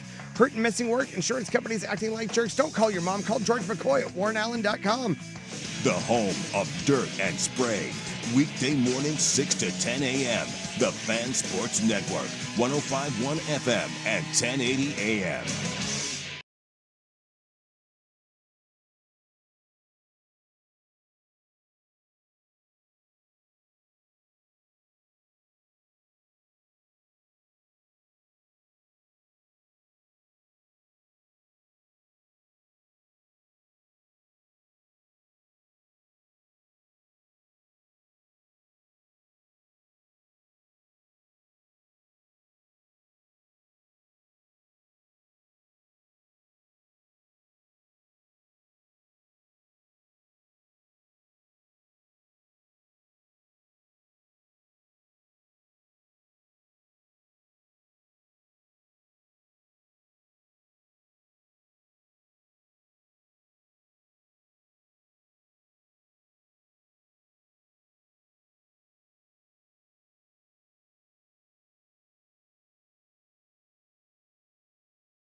Web Gem's coming up next in about 15 minutes, but we got breaking news on the fan here, Danny.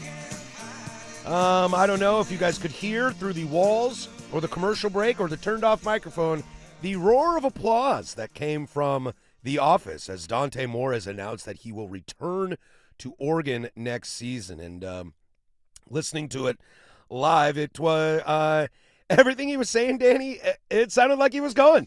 And then he was just like, and that's why I've decided to return to the University of Oregon.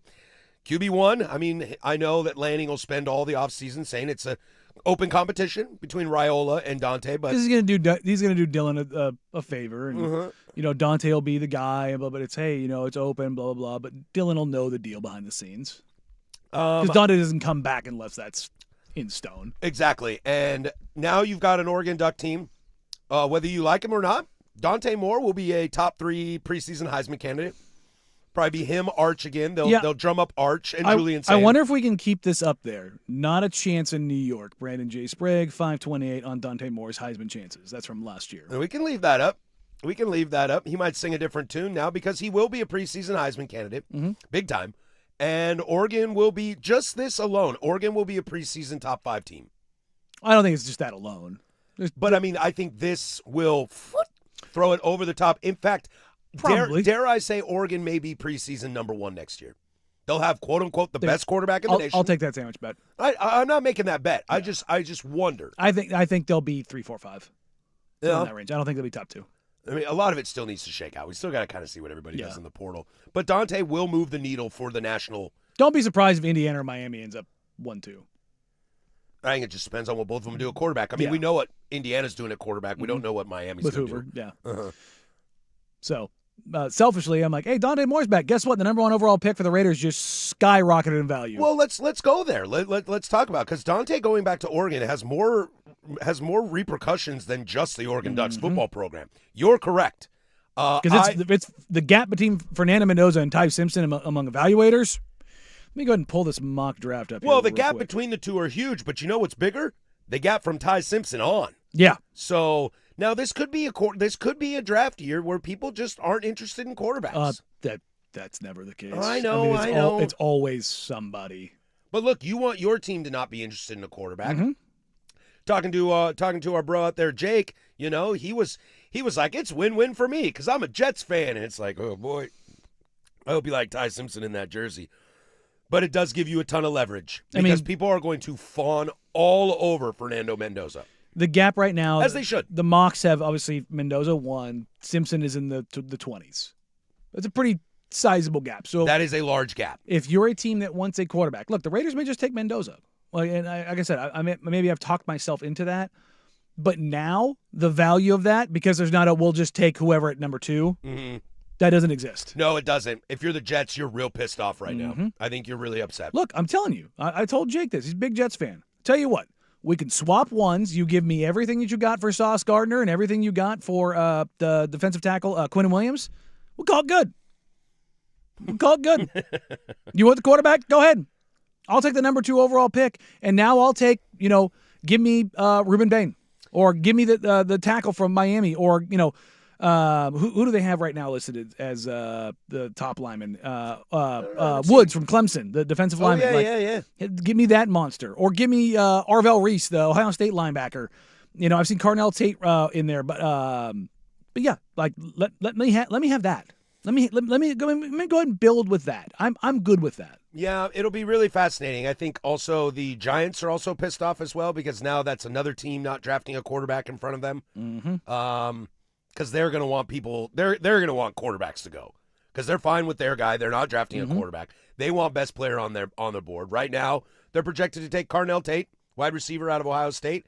I personally wouldn't do that because I'm looking more at like offensive line. If I'm being honest, I don't know if you really need to jump into weapons right away for the New York Giants. I take one of the tackles from either Miami or Utah. Yeah, me too. It's kind of where I'd look. Miami's offensive line, not great. I mean, Jackson Dart's going to get killed back there. He's already getting killed back there. That's what I mean. I kind of want the NBA draft or the NFL draft to happen right now. Like, honestly, as a non-Duck fan, like obviously we follow them and report on them for y'all fine folk out there. But as a non-Oregon Duck fan, this actually ripples more to me to the NFL draft. I want the draft to happen right now. I am going to gobble up mock drafts all night tonight just to kind of see what a Dante Moore less board looks like. It's Yeah. not just guys sliding up. Now it's all quarterback needy teams or anybody who could possibly. Now, I'm telling you, the only person who may love this return more than Dan Lanning right now are the Raiders. It puts you in a giant position. You are in the driver's seat. Yep, you get to choose. If you want Mendoza, take him. If not, move out. And I don't think it's going to be a team. There's probably 3 or 4 teams that are sitting there going, is Mendoza our guy? Because whether you wanted Mendoza or Moore does not matter. Mm-hmm. Because those guys were going to go 1 and the other was going to go 2. It's Peyton Manning, Ryan Leaf. Yeah. You know, whoever the Colts fall in love with, the Chargers are going to take at number 2. And this is how it was with the Jets. The Jets don't have that option now, unless you really want to reach for Ty Simpson. Go for it. And I don't know if that's a good idea. Mm-hmm. So it shakes everything up. But here's what's also interesting. First pick, Raiders, need a quarterback. Second pick, Jets, need a quarterback. Third pick, Cardinals, need a quarterback. Fourth pick is the Titans. They've got theirs, in theory. Fifth pick is the Giants. They've got theirs, in theory. 6 is the Browns, need a quarterback. 7 is the Commies. They're good. 8 has our Louisville, Texas Tech, Oregon legend, Tyler Shuck. 9's got Mahomes. 10's got Burrow. But then you get to 11. Miami. That's Miami. They need a quarterback. And you start to get to a point where all these people need quarterbacks, and there ain't many to go around. Nope. Because By the way, the mocks all that they have Ty Simpson, like the double that I've looked at already, it's all at 21. It's the Steelers. Sorry, say this again. The Steelers. Steelers are picking at 21. If I'm the Steelers, just They won't trade up to 1 for a quarterback, but because that's not what they do. But should. I mean, what does it look like? You know what I mean? Like that's where this gets interesting. Like the number of when you just go through and you look at the number of teams that need a quarterback, man, there's a handful of teams that need it. For those of you that didn't get to hear or are under a rock or just joining us, Dante Moore has decided to return to the University of Oregon, and this is what it sounded like on SportsCenter a few minutes ago. Yeah, this past year was a year that I'll remember for the rest of my life. Just my teammates, the adversity we went through, and just the way to be able to, as a kid, to play in the semifinals. And, of course, the year didn't end the way you wanted to end. And, of course, got to give your kudos and credit to Indiana. But, yeah, with this decision, mainly all my life, it's kind of just been, being as most prepared as I can for any situation I go into.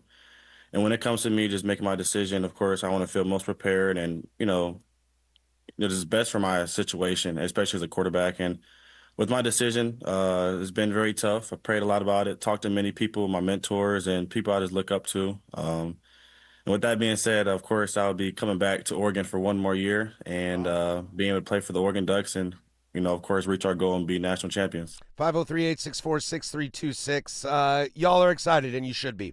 Run it back, Dante, LFG, go Ducks. Jacked. It's like that rock. It's that gif of the Rock where he's like, Dante Moore staying is such a smart move. The season illustrated that there's obviously tons of talent, but how it ended told that he needs a lot more development and playing time. If he went out this year, he would be more than likely to go to a team that rushes him out and sets him up for your failure. While I hate the move as a Huskies fan, it's the best move for him. Look, Duck fans, if the Huskies think you got to win here today, that's got to feel pretty good. Does it ever feel good? Well, and like I said, he comes out after this year, and what is he? Is he the next Anthony Richardson after 14, 15, 16, 17 starts? I mean, it's true. He could use more starts. There's a lot of it. Plus, I don't think anybody's ever argued that, but it's a lot of these guys, though, that have the heat right now. Who is the hottest name coming into college football this year? Arch. Well, I would argue Jeremiah Smith. I know. I would argue it's the quarterback spot. The guy that came in with the most heat was Lenore Sellers. Oh, yeah. What did he do this year? Not very good. DJ Lagway as well. I mean, look at the seniors in Nussmeier and Klubnik. This is what I mean. So and where's DJ Lagway now? Baylor. That's a step down. That ain't Flo Rida. So the whole idea, and this isn't like an Oregon thing because people are going to go that grown-up decision. I'm not talking about that. No, you're talking college football. No, yeah. I don't know if it's a grown-up decision. I think he did. I think he made a grown-up decision. That grown-up decision may cost him tens of millions of dollars. Considering his future. What is Anthony Richardson doing right now? $50 million richer. Sitting and not playing. $50 million. And he's not probably going to start for the Colts ever again. He's a new father. He's got a baby. Go ask Drew Aller how he's doing.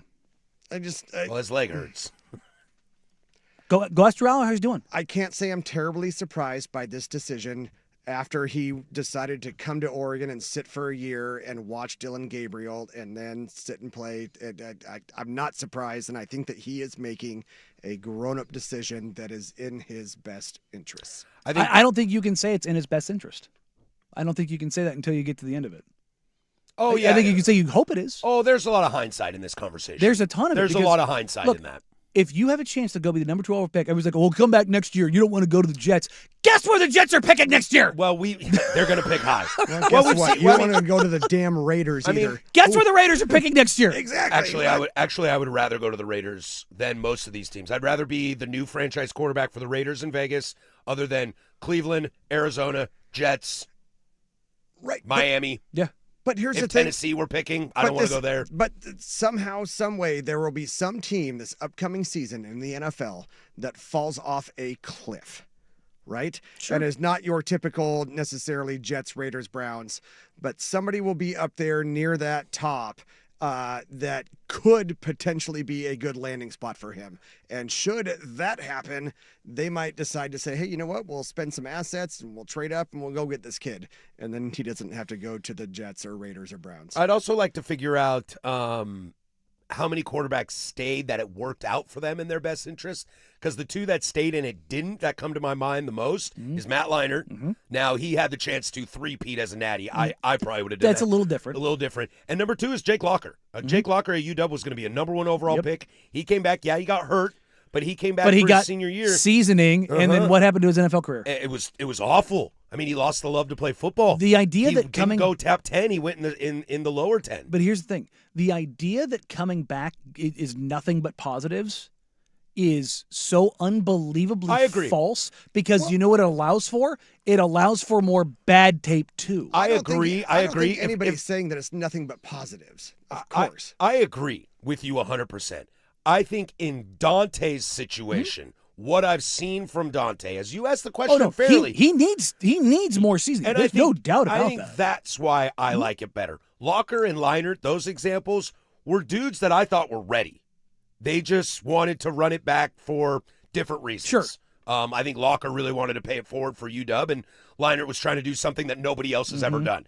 And he was on a team with the greatest college football player I've ever seen in my life.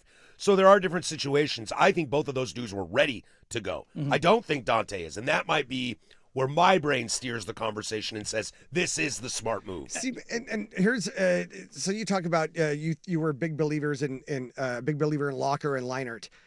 Every year, there's always a team that needs to take a quarterback, basically not necessarily number one overall, but there's always going to be a top quarterback on the board. Does that mean that is the best NFL quarterback in that draft class?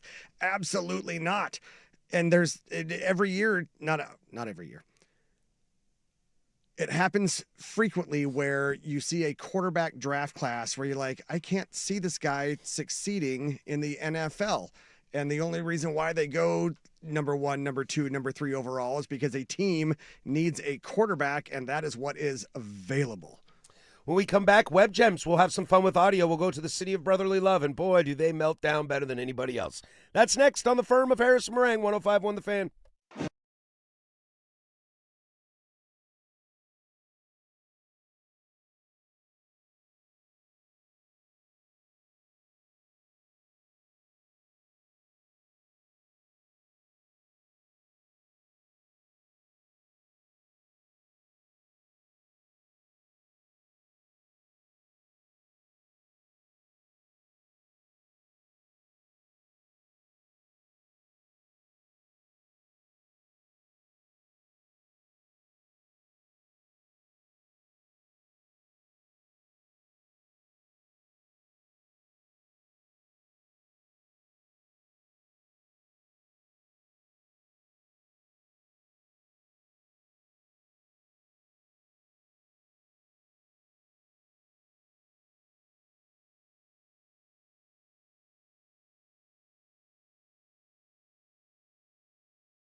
Sometimes it's good. Aw, I've interrupted happy time. Sometimes it's bad. No, son of a... It's Web Gems. What'd you do?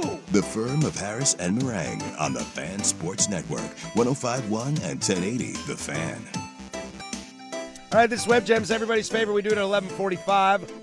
Coming up in the big nooner, we'll get to the Ravens owner and his future. Also had some shocking comments about John Harbaugh. We'll continue that drama.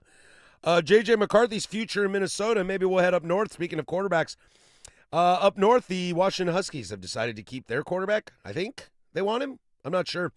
Finishing up a little bit of this Dante Moore stuff. A texter texted in, Sellers, Aller, Klubnik didn't have the supporting cast around him that Dante does. Brother, I'm going to have to hard disagree with you on that.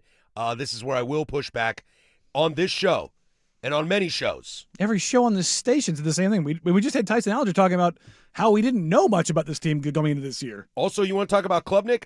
I believe I picked the Clemson Tigers to win a natty. Most people did. They were had the largest handle on them in the country. This was supposed to be a rebuild year Yeah. for Oregon, or a reload anyway. not Clemson rebuild. was the dark horse natty contender that everyone was picking. Yeah. Not very dark horsey at that point.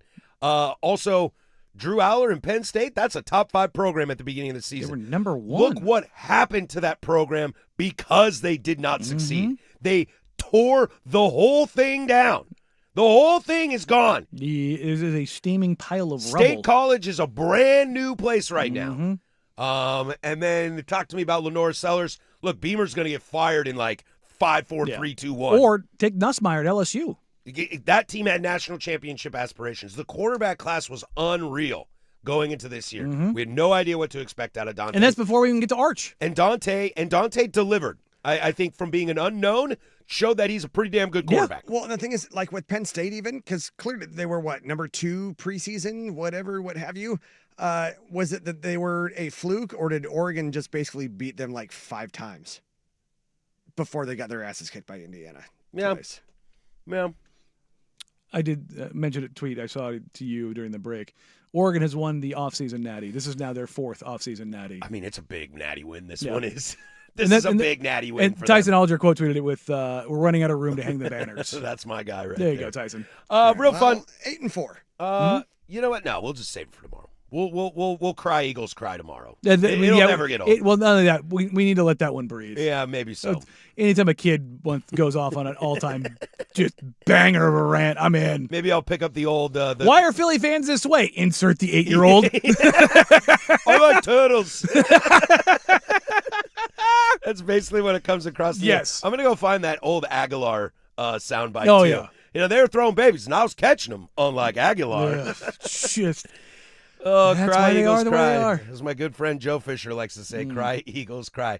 Dante Moore officially coming back to the University of Oregon for one more year. Hell, he could come back for another, I believe. Duck's got $10 million plus tied up in 2 quarterbacks. Yeah, no kidding. We were kind of talking in the break. We can be I quick like about turtles. this. Thank you, sir. How much money is Dante getting paid? Well, Ty Simpson was offered 6.5. I'd imagine. If Ty Simpson is worth 6.5, I imagine think Dante's Dante's getting worth 8 or 7. 9.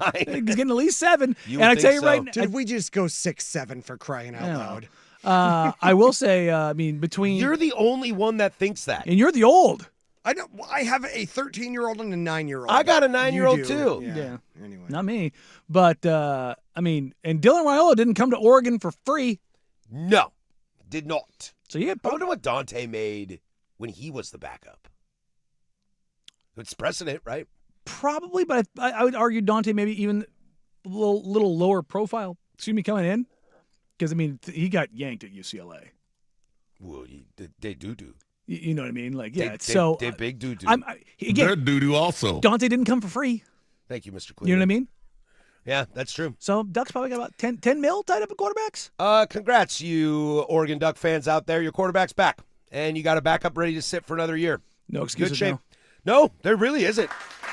Honestly, there, guys. Like Got your quarterback back. I'm very happy for you. I'm very happy you got your quarterback back. I like watching Dante Moore, and I'm excited to watch him another year in college. The expectations are big now. Mm-hmm. They're big. They have to be. I mean, like checking in on Live Look on Andy Dirt Johnson. Wow! Yeah. You know, like Like Your defensive line's back. your D-line's back, your center's back, Your wide receivers aren't dying. your kids on the offense are going to have another year under their belt. Well, Like, look, if this announcement it's had ready to come go. out during the morning show, we probably would have heard a thud underneath Yeah. that desk. Probably. oh yeah, I can hear the thud all the way from Selwood right now. Shout out my brother Andy. It's a small thud. Rude. Ouch. Wow. Rude. The travel, the distance. Why you gotta go? Why you gotta sound. do them dirty like It's that? it's the sound. It's a long way to travel. It's a long way to travel. Easy ride, easy ride. When we come back, let's slide over to the NFL. The Ravens owners made some comments, and they're kind of fascinated. We'll get to the NFL next. 105.1 The Fan.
Now, Now, from the George McCoy and Warren Allen Sports Desk, a Sports Center update on the Fan Sports Network, 105.1 FM and 1080 AM. Jeff Rust here with your Sports Center update. First on the Fan, some breaking news from the last, 30 minutes or so. Oregon quarterback Dante Moore has announced he will return to the University of Oregon to play next season. We'll head over to the association. The Trailblazers are off today after suffering their second straight loss Tuesday at the Warriors. They're back home tomorrow night to face CJ McCollum and his new Hawks team.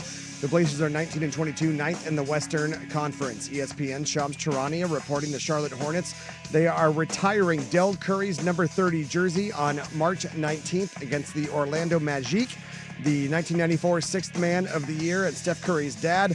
He ranks second in points in Hornets history. More sports scores and stories in 30 minutes. I'm Jeff Rust from the George McCoy at Warren Allen Sports Desk. Hurt and missing work, insurance companies acting like jerks. Don't call your mom. Call George McCoy at warrenallen.com. The home of Ducks Game Day. Before and after every Ducks football game this season. The Fan Sports Network, 105.1 FM and 1080 AM.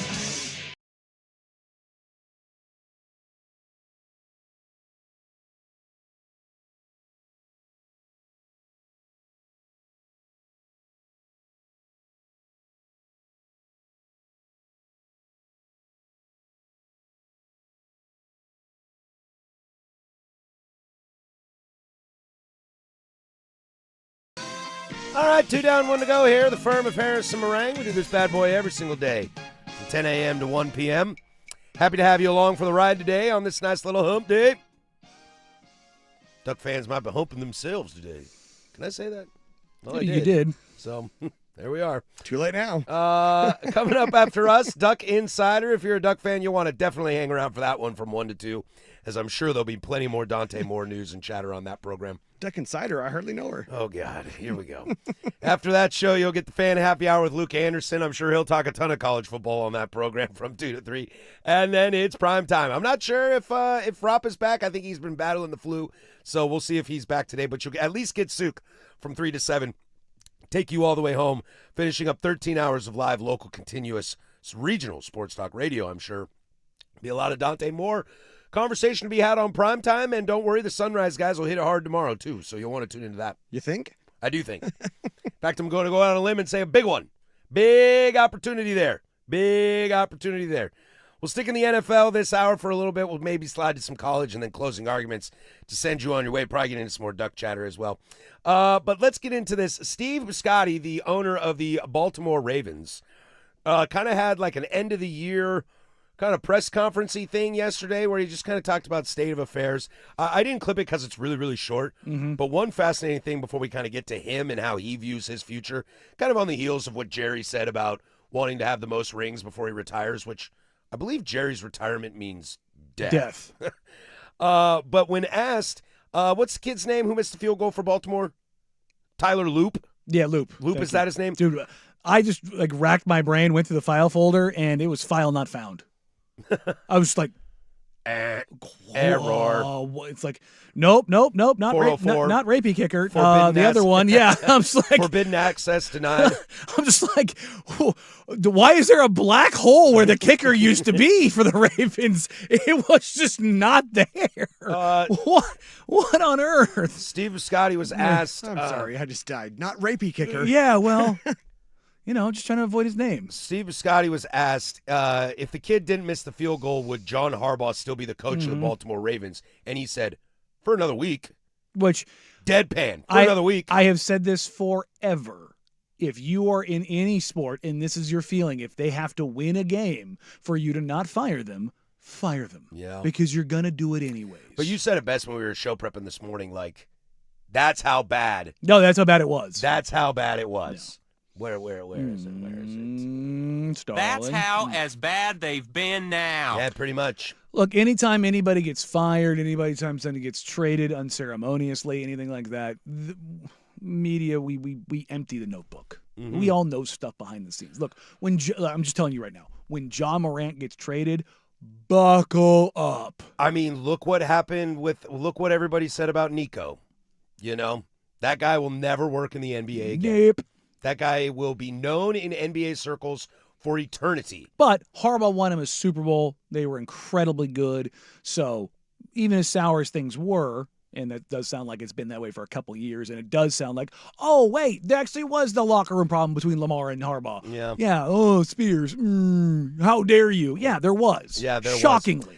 Speaking of the Ravens, we'll stick with them. This is owner Steve Biscotti on the future of the Ravens. This is what he had to say yesterday. It's a little long, but bear with me. I think it's kind of fascinating. I don't see myself being, all my friends, all my favorite people in the league 25 years ago were younger than I am now. And so when I watch Jerry and Bob, I still love them to death. They've always been there for me. They were younger than I was when I met them and joined this league. So I know that's always been a topic of conversation. How long am I going to? Because I kind of always said I'm not passing it down to the family. I made that decision 25 years ago. I don't think that's healthy for my family. I've seen families feud and ruin over these damn teams, and I was determined not to do it. But when I watch guys like Art Blank and Steve Ross and Jerry Jones, and Jerry talking about what part of his anatomy he would give up for a Super Bowl at 83 years old, I don't want to be there. I really don't. I want to win a couple Super Bowls and get the hell out. I'd love that to be in the next 10 years when I'm 75. That's my dream. If I got one of the top teams at 75, I'll probably stay till 76. So I'll probably bail somewhere around 10 years from now when I have a really bad season or back-to-back seasons. And he'll probably be coming with me. I think if you're a Ravens fan, you got to love that from an owner. Because he's basically saying, if I have back-to-back bad seasons, I'll sell the team. Yeah. That's the expectations there. That's the expectations, and the expectations are pretty high there in the sense that you're willing to fire your Super Bowl winning coach who is maybe the best candidate on the market. This isn't Mike Vrabel. This is proven. And you're willing to fire him. It also goes to show that they ride or die with Lamar. Ownership, at least, ride or dies with Lamar. And I don't blame him. It's quarterback's the hardest position. Hardest position to find. I blame him. Yeah, why is that? 100%. Which one has done it? Fair. It's a fair point. Which one has been consistently great? Which one have you not had questions about? Which one climbed the mountain? And it's not a Lamar thing. It's unless you've got Brady, unless you've got Manning, unless you've got Mahomes, unless you've got a guy that is on Mount Rushmore, there's not a quarterback in the world where if I've got a coach who is still very good, who has won a Super Bowl, or I'm like, you know what? I'm just going to go with the young quarterback. Because it's not like Lamar's without his warts. And Lamar's incredible. But he's injury prone as hell. He's kind of a pain in the ass, as we're finding That's out. what it sounds like. And his style of play, come playoff time, he has not been the best. He's got a little James Harden to him sometimes, where it's like, I've already used all my bag of tricks. Now I'm out of tricks. And so, look, and again, this isn't taking away from Lamar. He's a two-time MVP. This guy is a dude of dudes. There's no doubt about that. To your point about Harbaugh being maybe the better of the two is Harbaugh won a Super Bowl with Joe Flacco. Now, I find Joe Flacco to be elite. Yeah, sure. But I know most people don't. And if you're winning with Joe Flacco now, that defense is still, they get round two of some of those old dogs on that defense and a first round for some of the new dogs on that defense. That defense was really, really good. But if you can win with Joe Flacco, you should be winning with Lamar. And I would argue with the exception of the injuries and what the choices the front office has made. Again, I don't know exactly how much control Harbaugh has in the front office, but yeah. Look, it sounds like from everything that's kind of leaked out behind the scenes that things just weren't tenable. Yeah. And you do need to make a choice. I don't know if they made the right choice or not. This is going to be one of those ones you're going to look at with hindsight, 100%, but you got to make it with conviction. And it smells a little Brady Belichick-y in the sense of like, we'll just have to see how it plays out. Yeah. And the other part of this is, like, I think is huge is that, and not just him selling it, but not passing it down within his family. That's kind of crazy when you think about it. He's spot on, though. I mean, how many times you seen kids rip it apart? I mean, pretty much all of Pretty them. much every single one. I mean, people look at the Lakers. Look at the bus. I was just about to say the bus family. And like, she cut 2 of them out completely. Gone. And I'm sure they don't get holiday cards. No, I mean, yeah. So, everybody keeps waiting At least for not ones without middle fingers. Yeah, I mean, and Jerry Jones, it was like, Stephen Jones will take over, and it's like, yeah, but Jerry's going to hold on and outlive all of them. He's going to go full Keith Richards this thing. It's like, good God. But you just go down the list of like more often than not when these things happen, because look, when you have that much money and the kid grows up with that much money and that much power and that much control, there's not much you can tell them. They usually end up tanking it. The Texans went through this because under when their last ownership. When you're somebody that has to build their own empire, you know what it costs. You know what it costs. If you didn't have to build it, it's easier for you to be entitled. Or when you're junior or I'm the super second or the smart. third or whatever it is, it's usually like, here we go. Do you see that ever? Like, you see somebody's name, you see that they're like the second or the third, your first thought is, absolutely not. It just depends on what line. Yeah. My neighbor, his name was David Davis, which is weird to be named David Davis. Till I found out that he was David Davis II because he introduced his kid to me and said he's David Davis III. I was like, wow, I don't like that. Don't like that. But that's because I don't like David Davis. Yeah, no. That's a weird combination. There was a local kid here. Little DD3. There was a local kid around here. Well, DD3 recently. sounds dope. I believe his name was Andrew Andrews. See, that's weird, man. Yeah. And then last night, Harrison. Yeah. Last night we're watching Family Feud at home, and it's a Steve Harvey episode, and you got Pop. He's the number 1 seat, and he is Leaf the third. And at the end of the bench, it's his kid, Leaf the fourth. What about Joseph Fisher III? Did we decide he sucks? No, of course not. I love Joseph. I love Joe too, I and I love love Joe Joseph. 4. There you go. Joe 2, Joe 4, great. I Joe said, 3, we're jury's out. I'm suspicious always. I'm always suspicious. When And it's the Joe Family 4 is Fourth. great. You There you love go, Joe yeah. 2. You would love Joe 2. Okay. Joe 2 is awesome. This Family Feud family also, they all wore like matching outfits. That's So a hard no. So you had Dad at the top. He's wearing like a gray suit, white shirt, red tie. In between him, you had, I think it was his wife and then 2 daughters. They're all wearing basically the same red dress, same color. And then at the end, you have Leaf the fourth, same suit as Leaf the third. I'm out. If It's you're awful. if you're the Ravens, you I better was like, pray. these people are definitely from Utah. If you're the Ravens, you better pray that Harbaugh takes the Miami gig, because anywhere else he goes, he might actually turn it around. And you better pray Lamar stays healthy. And you better pray that Lamar delivers. Yep.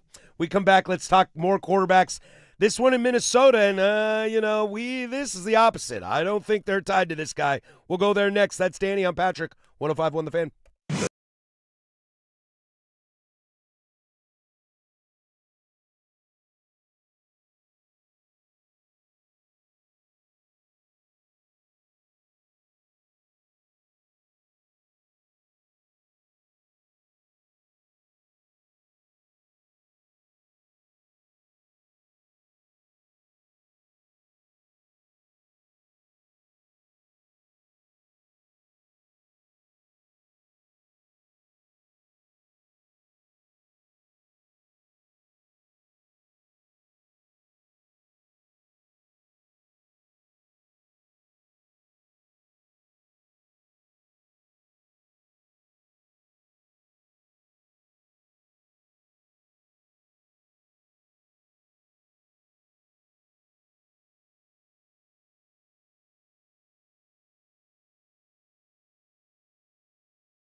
Boy, without really realizing it, quarterback sure took over this show today.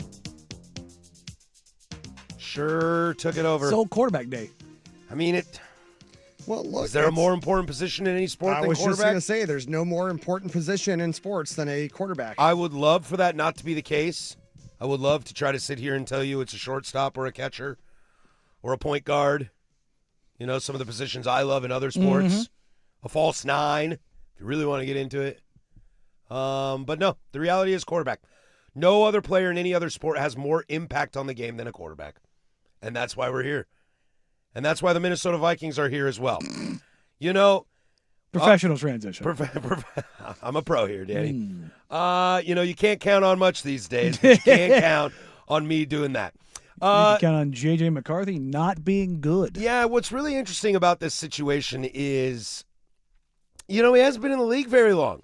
You know, we talk about Dante Moore coming back and needing it. We talk about Bryce Young's progression, you know, just different quarterbacks in different parts of their journeys, and some guys take longer to evolve. And, you know, Geno Smith was kind of a bust. And J.J. McCarthy is the perfect comp for this.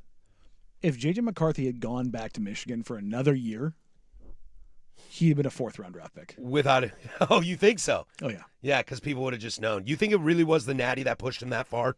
Yeah. That and Harbaugh. Because, like, It was damn Harbaugh's. He's very, very reminiscent of Drew Aller to me in the sense of, like, if you had, and I will say Built this well. about Built well. No, I will say this about all quarterbacks. Not built like a Herbert No. or a Josh, but built. But it's a thing where if you're a coach and you have a quarterback and the Q Duck fan, well, Chris Ball, yeah, I know. Exceptions, not rules. There's no offense. There's no defense. It's a we fence. God, I love the old we fence. I have a graphic of that too. Instead of the defense chant where you hold the D in the fence, I just had a we fence. I think I used the one with Wee Man. Nice. The we fence. Mild tangent there. If you have a quarterback that can do the thing, you have them do the thing. Right. To go back to Dante Moore.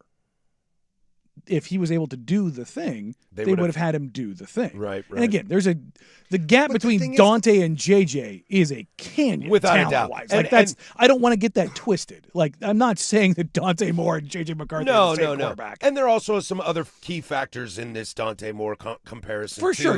Of Age. like Will Stein. Yeah. As well. You know, offensive coordinator. We're all one minute we're in on Will Stein, Were the we next minute we're enamored not. with Michigan's offensive coordinator?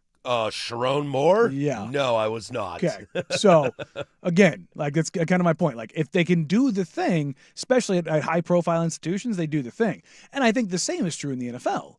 If you have a quarterback, if you have Joe Burrow, does Joe Burrow throw the ball 13 times? No. He throws it 33 times a Yes. game. If you have Brock Purdy, does he throw it 38 times a game? No. Not really, He no. throws it 27 times a game. It's very clear. If you can do the thing, then you do the thing. And it is very clear that the upper brass of the Minnesota Vikings are not believing in him doing the things. These are some comments made by them yesterday. This is the Vikings general manager on J.J. McCarthy. This is the guy who drafted him. You know, I don't know that that's. You know, I want the Vikings to achieve our goals, and I think one of those goals is to make playoff runs and do different things like that. I think he's the character and ability to be the person to do that for our organization. If I say that in 2026, that kind of binds us into a certain, area. The way we've set this team up, we built this core to really, like we've always talked about, give ourselves multiple shots at it because you never know when there's going to be a year where the field's a little bit wide open and you can make that run. And so that's what we're really focused on. Talking about whether it's this year or next year isn't really, my immediate reflection. It's my job to really bring that deep competitive room that we've talked about to the Vikings. If I didn't tell you, if we didn't start leading into that conversation about J.J. McCarthy, would you have known he was talking about the quarterback room? Yeah. That sounds like somebody that's just like, oh, yeah, our team, yeah, we're trying to be good. We're trying to figure it out. That's the team. You're saying this about your quarterback? That's not very committal. That room. It's not very That committed. room. That room. You know what it sounds like? It sounds like they had a PR firm come in and sculpt that entire thing. How do I bury J.J. McCarthy and tell people we're moving on from J.J. McCarthy without burying J.J. McCarthy and moving on from J.J. And here's McCarthy? the thing. I think you're looking at the general manager hiring a firm and having him sculpt it because you know what escaped every last bit of that? Any of his responsibility or culpability in drafting J.J. McCarthy. Really, totally, 100%. And you've shown He didn't. Did you notice what word was missing there the entire time? I Or we. the Vikings. The Vikings, yeah. That's intentional. That is intentional. If you guys don't believe anything about these press conferences, believe this: they are very, very, very well prepared. Mm-hmm. They are working with a PR team within their own walls. Of how, like, he did not go up there and say those words unintentionally, because you can't. You can't go up there and talk about a quarterback that you just took in the first round that was missed a year and then was egregiously bad and then ended the season like a complete asshat, and go up there and not be intentional in the word choice that you used. I'd like to give a shout out to Brandon Sprague for cutting this down and making this accessible for all of us. This is Kevin O'Connell on J.J. McCarthy. In the quarterback room, it's about having just the deepest talented room you possibly can each and every year. What that looks like at a pretty impactful position on your salary cap, when you're able to possibly plan for your depth chart looking in a way where you could be competitive no matter what. And I thought JJ, I was really encouraged by the type of football he started to play towards the second half of the season, and finishing the way he did. Really felt like he took we spent a lot of time talking about like what the layers of change really were, and I think we all just tried to have a mindset on completions and how we could generate them. We started to see a little bit of that show up. We saw some explosive show up. We saw the ability to kind of balance that with what I thought, at many points this year, our run game was, productive enough for us to move the football and stay in a lot of games, whether it was time of possession, ball control, those things. But we're still looking at a quarterback who's, started 10 games, 10 out of a possible 34 in 2 years. Not the ideal path for a young quarterback to develop on the field, but I thought he did. I thought he did some really good things, and J.J. McCarthy is a guy that wants to be great. I know he's going to work tirelessly to do that. I know his teammates have a lot of confidence in what he's going to go to work to improve on this offseason and come back and have a great offseason and be ready to hit the ground running. Behind closed doors, hey, Coach, do you like J.J. McCarthy? Sure don't. Sure don't. Well, I'm going to need you to go say that out loud. Bro, I pantomime the shotgun going off in my mouth because he gets to a spot with like, JJ, he really took he was focusing on, we were talking about, the things that we're doing. It was really about, completions. We really wanted to get completions under control. He was about your quarterback to complete a pass? Me too, bro. He was starting to say he took a leap, but he couldn't say he took a leap because there was no leap to take. You can't throw this guy 5 feet. Look, man. Completing passes is honestly a fundamental key to success as a quarterback. Like, the basics. That's like, I'd really like my point guard to dribble. No S. Me too. Thanks, Bob. I really want my point guard to be able to pass the ball. Dynamite drop in. Can we get a shooting guard that's able to shoot? Yeah, like it's just. It's like when people are like, what would fix this Blazer team? A really solid 3-and-D guy who's over 6'5". No kidding. That would solve everybody's problems. There's like 5 of them in the league, bro. It's just so and I don't take enjoyment in the kid not being good. Like, that part of it sucks. No, he's like a new dad. He's married. And got the power of the Lord on his side. And he's fun too. Like the guys, but you know what? We love Jackson Dart for being the college rah-rah and Cam to be the college rah-rah kid still. You know what this reminds me of? It's a lesser version of it. It's Tebow. Yeah, it is a little bit. Because remember, teammates rode for him. Oh, yeah, they loved him. Loved him to death, even when he's out there throwing that ball. Left-handed, start from the bottom yeah, all the way to the you're top. like, how does that ball leave his hand and turn side? Like, what is that? I just aged 20 years watching him throw a pass. And you're just like, I don't understand it. You're the greatest college quarterback I've ever seen. How does that work? Yeah, that's what you heard. But, like, his teammates love him, but he's fundamentally not a quarterback.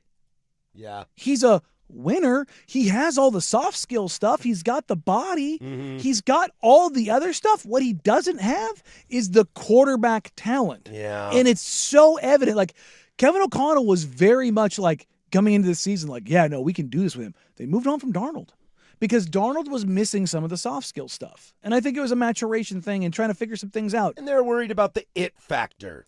And McCarthy has the it factor. Well, I'm talking about the soft skills, not the on-field. But his it factor is not translating. No. To Tebow defense. Yes. Like, his it factor did not translate And on what the ends field. up what ends up happening is you get guys that are in contract years. You get guys that have been on a team for a long time, that have maybe gone through some losing, and they get sick and tired because of the ego, the circus. Yeah.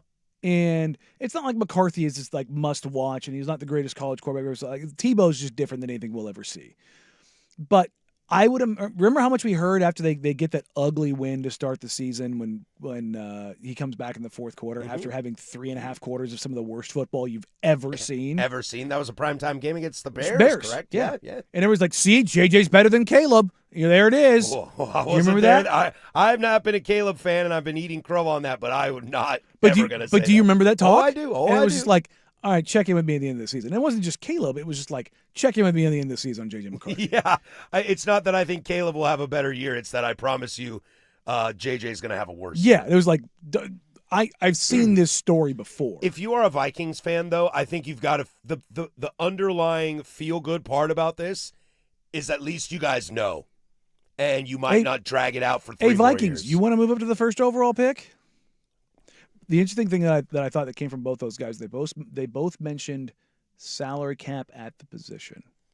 Who are they not spending money on right now? Oh, quarterbacks. They have tons of money open for that because they didn't re-sign Danny Dimes, which they admitted that's a mistake. Malik Willis, come on down. I know. God, I can't believe the question is do you want Ty Simpson or Malik Willis? That's going to be the question. Yeah. All they had to do was get out of Tennessee. I mean, I'm sure Spencer Rattler will be out there. Yeah. I'm a hard pass on that. But look, Bryce Young is not Baker Mayfielding Sam Darnold in this thing, but I have pivoted out from Bryce Young's one of the worst quarterbacks I've ever seen to he's really bad and I don't want him on my team, but you could do worse. You could have JJ McCarthy. You can do worse.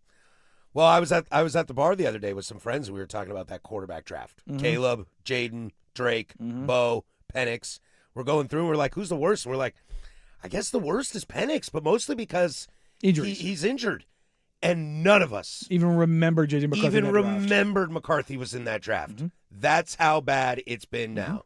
And it's not just the injury, missing the first season. The injury is what's bailing him out. It's like, if I'd be honest. Yeah, it's like, it was really his first year. Otherwise, we'd have 2 seasons of him being garbage. Boy, at least my team acknowledges it now, though. If you're a Vikings You'd fan, rather have that. Without a doubt. Hanging on to a quarterback, Kyler. Hanging on to a quarterback and then paying them, Tua. Yep. Hanging on to a quarterback, Trevor Panthers, Lawrence before Bryce. this year. Yeah, but even Trevor Lawrence's quote-unquote bad year is still better than 90% way better than of this. quarterbacks. Maybe you just unfortunately used a first-round pick on your career backup. But it's time to go get somebody else. Yep. We come back. Let's get back into college football, but we'll stay in quarterbacks. Is up north. They have their quarterback too, I think.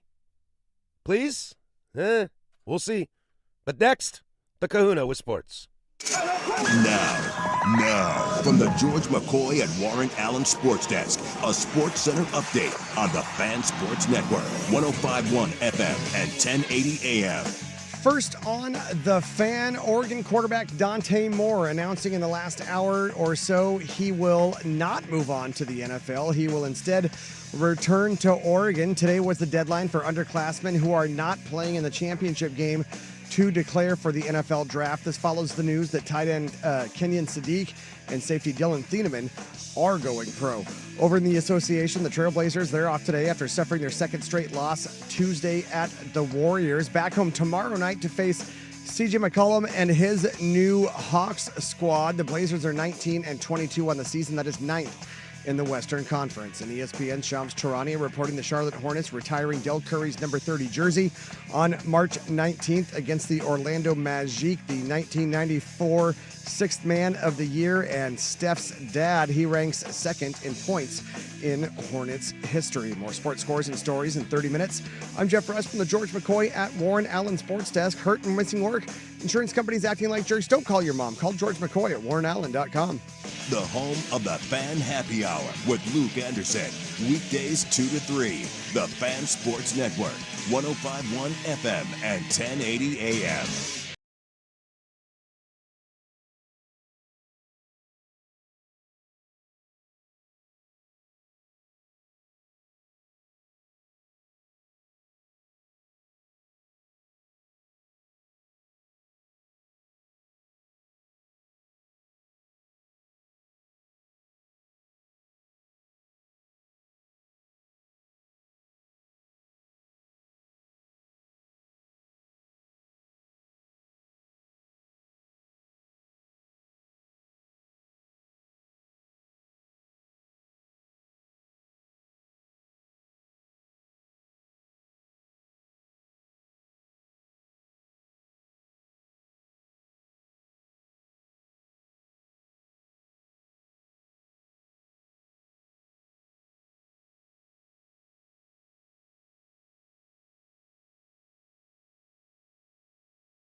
Coming up next, closing arguments to send you on your way. We'll probably get into a little Dante Moore conversation, finish that up for the day. So the Oregon Ducks got their guy in Dante Moore. Well, the Huskies got their guy still in Damon Williams. I know we've been meaning to get to this for the last couple of days. Just haven't had the chance to. Look, I don't really know what the situation is. I don't really know how we got here. I don't really know what was told to Damon to get him to realize that he signed a deal and needs to go back. I don't know what happened to the representatives that he had on his side that were ready to battle the NCAA. I'm not really sure what happened, but the fact remains that Damon Williams is going to be the starting quarterback at the University of Washington next year. I don't know about that. No? I don't know about that. Because my question is if you're a Husky, do you want him? That's the thing is, like, do you want a pissed off guy back no matter how talented he is? Nobody. What's the ceiling for Damon Williams? Really good college quarterback. Like a Bryce Young? Better than that. Heisman? I mean, not necessarily the Heisman part of it, but as far as production, he does stuff, man. He does. I don't like. I'm not looking at him as an NFL guy. As far as like, he'll probably get a chance there, but He does stuff that makes you go wow, but he does stuff that makes you go wow. Like I don't know about that, but you put him in the right system, he can be prolific. There's no doubt about the talent. I agree. I think for me, I'm the kind of guy that doesn't sit well with me. I'm the not contract interested. stuff. No. Oh yeah, no. I mean, you don't want to be here, man. Go. Fine. Look, and that could hurt me in the long run, especially if I think if it can you're- help you in the long If run. you're talking college, like, if you're at a program like mine, Mm-hmm. like my alma mater, or you're an Oregon State Beaver fan out there, can you afford to do that? exactly. That's getting tricky. Mm-hmm. You sometimes when you're in that position, you got to deal with them lumps. But it's one of those where I kind of just draw a hard line, man. You don't want to be here, don't. It's not just that. And that's why I would just nullify the deal and send him on his way. Well, they're from what which everything is that what he I've wants, heard, but yeah. that's what I would do. But everything that I've heard is that Minnesota wants their pound of flesh, like financially. They want their money. That the Williams family, the Williams crew wants their money? No. Washington Oh. wants their money. Well, yeah, and that's why I would just... And it's not necessarily about the money, but it's more of a setting of a precedent kind of deal. Like, you're not going to do not just him, but anybody else. Would you rather have the quarterback than the money? I mean, yeah, but you would want the quarterback with the right mind and right state of mind. Like, look, and this isn't to demonize Damon Williams, but I'm just sure he's a good kid. We talk about this with kids all the time. well, Bad people around you make bad choices for you. Here's the other part of this. Not only did he do this the day after signing the deal, he came back and announced it when most of his teammates were in a funeral. Yeah, the optics are really So, rough on but it. let's take it a step further. So you've done this the day after. You make the announcement during the funeral, and clearly things are so bad and destructive behind the scenes that your agent publicly drops you. It's a bad look. When you and now look- he's with Rich Paul. When you look at that, though, and he retained Darren Heitner, Mm. the NIL lawyer, to kind of help him navigate this stuff. And then this isn't to say anything against Darren, because he wants to stick it to the NCAA, and I am pro Darren Heitner when it comes to that stuff. I'm pro anybody trying to stick it to the NCAA. Yeah, but when you just kind of look at those things, it sounds like the wrong people are advising him. Mhm. Or the John Morant situation. It's the ones that are getting to him and the ones he's listening to are the wrong people. I'm not saying leaving Washington's the wrong idea.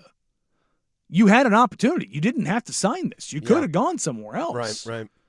Like, if you weren't sure about signing, delay it a day. It's all right.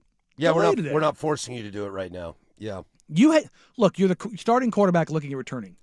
Give me 24 more hours. If they tell you no, then they don't want you that bad either. That's the truth. Like- RJ says this best on the text line, too. Both Oregon and Washington get their QBs back next year, but one thing does not look like the other. And I think that's just the biggest thing that scares me about this, that has me pause and has me cause for concern, because I don't know how much they want him. Do they live with him because they want their money's worth? But here's the thing. Or are they stoked that he's decided to come Is back? he going to come back and be a cancer? Exactly. Because that's why I highlighted those things. And I'm not saying the kid can't pull his head out. Everybody just collectively say pop, and pull your head out of your butt, Mm-hmm. and go back and put your head between your legs or your tail between your legs and go. Like, I'm not saying that can't be true. I'll just say in my experience around, let's just call them professional athletes, they aren't good at that. No, they never are. So, and the ones that are really good at it are never talented enough to really need to use it. So, what do you do with that? That is so strange how those rarely correlate. Well, you don't get to that spot by listening to everybody. Yeah, ego versus, what is it? Ego versus ego? Mm-hmm. Lego my egos? Mm-hmm. So it's... Dude, I would eat waffles right now. But that's also the I want a waffle. Yeah, me that's the line of differentiation between good and great, though. The guys that do have the right people in their ears, because the guys that do game-winning drives and the guys that throw picks in the fourth quarter. yeah, it's not just that. It's how you're raised. It's who's around you, who you are. More than anything, and this requires a level of maturity that most of us just don't have, particularly at that age. Who you let speak into your life. Rough day to be a Husky fan, and as my good friend Danny Morang says from time to time, you hate to see it. You hate to see it. Yeah, I do love you getting a little petty. Well, it kicks in every once in a while. Every once in a while it pops in. I definitely. Yeah, mine too. Mine just only kicks in. Just kicks in. I definitely, while the Ducks were getting blown out in the third quarter, got into my My old feels. Real Real quickly. The Coug came out real quick. Yeah, yeah, suck it, Oregon. Take that. Is this the first thing that you guys like unanimously agree on? Is the hatred for the Huskies? I don't think Danny Are has we hatred. finally, Danny doesn't landing have on this? hatred for the Huskies. I just have pettiness. Yeah. I think he's just like, whatever with those guys. Yeah. No. This is a one time where I'm actually more hateful than Danny. It's fun. Yeah. I miss my old Pac-12 rivals, you know. It's fun to juice those up. It is. If Kenny Dill wasn't so damn likable, I would hate Look, Arizona man, State. make hatred matter again. I'm all about it. Yeah, good old Pac-12 rivals. I'll like tell you what. Fresno State. I'll tell you what. If my team Utah loses to State. Cal one more time, I'm going to just lose my GD mind. Let me tell you that. We come back, closing arguments. Call it a day. 105.1 The Fan.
of Harris and Meringue is wrapping up for the day. You want answers? I think I'm entitled. Which means it's time for the Closing Arguments. Brought to you by Leskin Law. One-day divorce mediation. Peace treaties, not war plans. Visit LeskinLaw.com for more information. You want answers? I want the truth! On the Fan Sports Network. You can't handle the truth! 105.1 and 1080, The Fan. All right, that's going to do it for us. Closing Arguments brought to you by Leskin Law. Visit LeskinLaw.com for more information. Coming up on the program tomorrow, we'll start getting into a little bit of some next round of the NFL. We'll have a little NFC West conversation.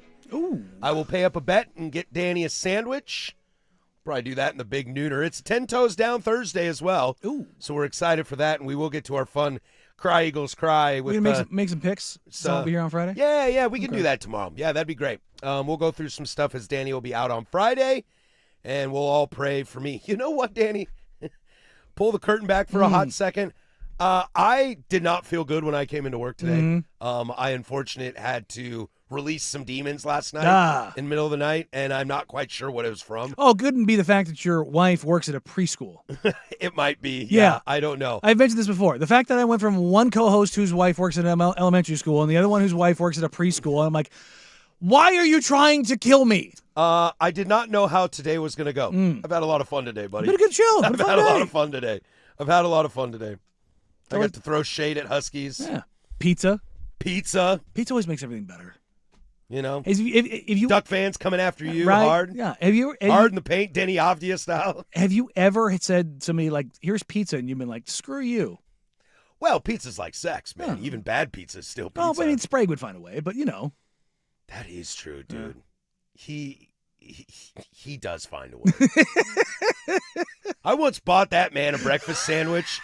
Because, I'm going there. I once bought that man a breakfast sandwich because I was on my way in listening to my number one favorite show that I listen to, The Sunrise Guys, and I heard that bitch complain about how hungry he was. So I went to our wonderful coffee roasters across the street who make sandwiches, bought one for myself and one for him. Came in to give it to him, and he looked at me and was like, "Why? I don't want that. We just ordered burritos." And gave me the stankiest look. He is so lucky that I am the guy that I am and nice about it. I'd have thrown it at him. Even Dirt looked at me, who's like the nicest guy in the world, and was like, "Dude, that's not really cool, man." Jeez Louise. 503-864-6326. So the question is, has anybody ever bought you pizza and you've been saying no? Well, Sprague might. Sprague might. On the text line, John Wilner was on the radio in Seattle yesterday, mentioned the rest of the NCAA is probably incredibly grateful to Washington for standing up to DeMond Williams as it sets a precedent for NIL contracts going forward. He also said it sounds like the Big Ten and SEC commissioners were on the phone to each other trying to make sure that his transfer didn't happen. That's fantastic. That's a great time for them to be together. RJ also says Washington looks desperate and needy by letting Williams back in the door. He went too far. You got to cut him loose. I love this simple text. I hate the Huskies. Me too, brother. Me too. I'm just like, whatever. Me too. It is so weird to think about rivalries, you know? Like, you just despise Notre Dame. Yes. Just fiery passion of 1,000 Suns. I wouldn't pee on it if it was on fire. Just hate Notre Dame. And, you know, Notre Dame's not my favorite. I've seen them, you know, blow it a lot in my lifetime, and I sometimes don't understand the hype. But I guess I'm here for it. We had Navy's play-by-play guy tell us, ROTC saved University of Notre Dame because at World War II they were struggling real hard, and they ended up actually putting the first ROTC camp at Notre Dame. It saved the university. On air, I was like, wish they hadn't done that. Got rid of this mess a lot earlier. And then I just sit back here and watch Danny just tell that story. And I'm just like, man, that's some hatred in your heart that I just don't share. Then all of a sudden there's quarterback drama at UW, and I'm just like, I hope there's a split in the earth and the university just drops and the rest of Seattle. The river rises and just pulls the stadium in. Yeah, I hope the mistake by Montlake floods and only floods the stadium. And just, I used to say growing up, when Oregon went up to Seattle and played UW at Husky Stadium, Just drop a bomb. Get it over with. I root for terrorism right now. Oh, yeah, it's like when the Broncos and Chiefs played. I was like, Yeah, you're like, sweet me blow it your up. death. I don't care. Blow it up. I'm sitting here like, damn, Danny, why do you hate Notre Dame so bad? Meanwhile, I'm drunk, passed out on the street. Y'all believe the Huskies. Yeah, they're the only school packed of history you go on 12. There you go. Fuck the Huskies. I'll give you 12 different reasons why. Rules for me and not for thee. I'm like, Danny, man, you got so much hate in your heart for Oregon Duck fans. Meanwhile, Patrick over here watching the school burn. It's a little kid outside with the fire going behind her, smiling. Yee. Yeah. It's fun. You think Dante hates the Huskies as much as you hate Notre Dame or as much as I hate them? No, he does it not. takes years. Yeah. You don't look. I mean, He's never lost to them. He's never lost to them. Look, so. Bleak on YouTube. Danny doesn't hate for a paycheck. He hates for love of the game. That is so true. Yeah, that's And it takes years to get that. And It's to pay just that tribute one of to those those is- that yeah. have paved the way before you. Yeah. It's just that one of those is a bonus. Yeah, exactly right. It's fun. I don't want to see you suck. I just get off on it. Yeah. I'm totally fine without it, but when you do, yes, Daddy. Win, lose, I'm in a good spot here. Good. Oh, you lost? Wow. I didn't mention it, but the Oregon-Indiana game's going on. It's in the media dining area. Got the TVs up in there. Because you were at work. I was at work. It was a Yeah. Blazers game. And, there's a lot of Duck fans in there. There's a lot of Beaver fans in there with a Who's Your Daddy t-shirt on. Who's your daddy? There's a lot of I Indiana like that. gears. I was like, okay, this is a fun little game. I like that. Pick 6 happens. The media room goes dead silent. Yeah. Dead silent. I was like, woo! Woo!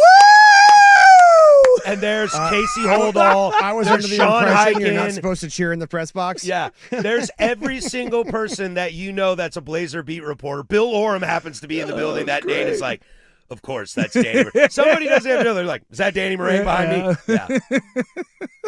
I don't even listen to that stupid show, and I know that's Danny Moraine. Oh, it was fun. My God, I work on this stupid show and I don't even listen to it. we had a couple people at the table with me, and they're all just dying laughing. Like one of the other guys works for Blazers Broadcasting. He's like, I don't know any of these guys. You're excited about this? All right, let's go. It was just it's just fun. It's the little things that keep me going. Yeah. It's weird. I can feel my whole body's tingling right now. Endorphins. Just endorphins, just high on your own supply. I don't think I want to know about that. It's just all the good stuff. Danny's just high on his own supply. It's fun. It is fun. Sports is pretty great. Mm-hmm. I think we're very lucky to have sports in our life because they can bring us very simple joy without having to worry about life or death. And somebody else's suffering can be just as much fun. And it and lets it's the only us thing- come in here and talk about it for a few hours a day and get paid, a little bit. Get paid a little bit, and that's our job. It's the only great. It's the only profession where I can trash people and have no repercussions despite never doing their job. There aren't talk shows about, well, did you see Dr. Johnson yesterday perform that, open heart surgery? Kind of sloppy over there, you know what I mean? Stitch work wasn't great. He really screwed up that patellar tendon. Oh, did you see the way they invaded that country? The Army, didn't have their sharpest game yesterday, says the guy who never served. Yeah. Says the guy who's never held a scalpel. We do get lucky. Just be like, Dante Moore, idiot, should have gone to the NFL. Me, who couldn't even sniff starting for an 8th grade basketball team, he gets paid to say, Dante, I don't know. I have never played a down of organized football in my entire life. I've never set foot on the Oregon campus. I've been to Autzen 2 or 3 times. I've been to Matthew Knight once. Well, that's campus, right? Coming up tomorrow, 3 hours of me hating on Oregon. No, you're lucky I don't do that. Can't have too many of us on this show. Dante Moore returns. Congratulations to you, Ducks. I'm happy for you. We'll catch you tomorrow. Closing Arguments brought to you by Leskin Law. Visit leskinlaw.com for more information. Leskin Law's one-day divorce mediation, peace treaties, not war plans. For Daniel Morang, that's Jeffrey Rust. I'm Patrick Harris. Go do something I would do. Bye.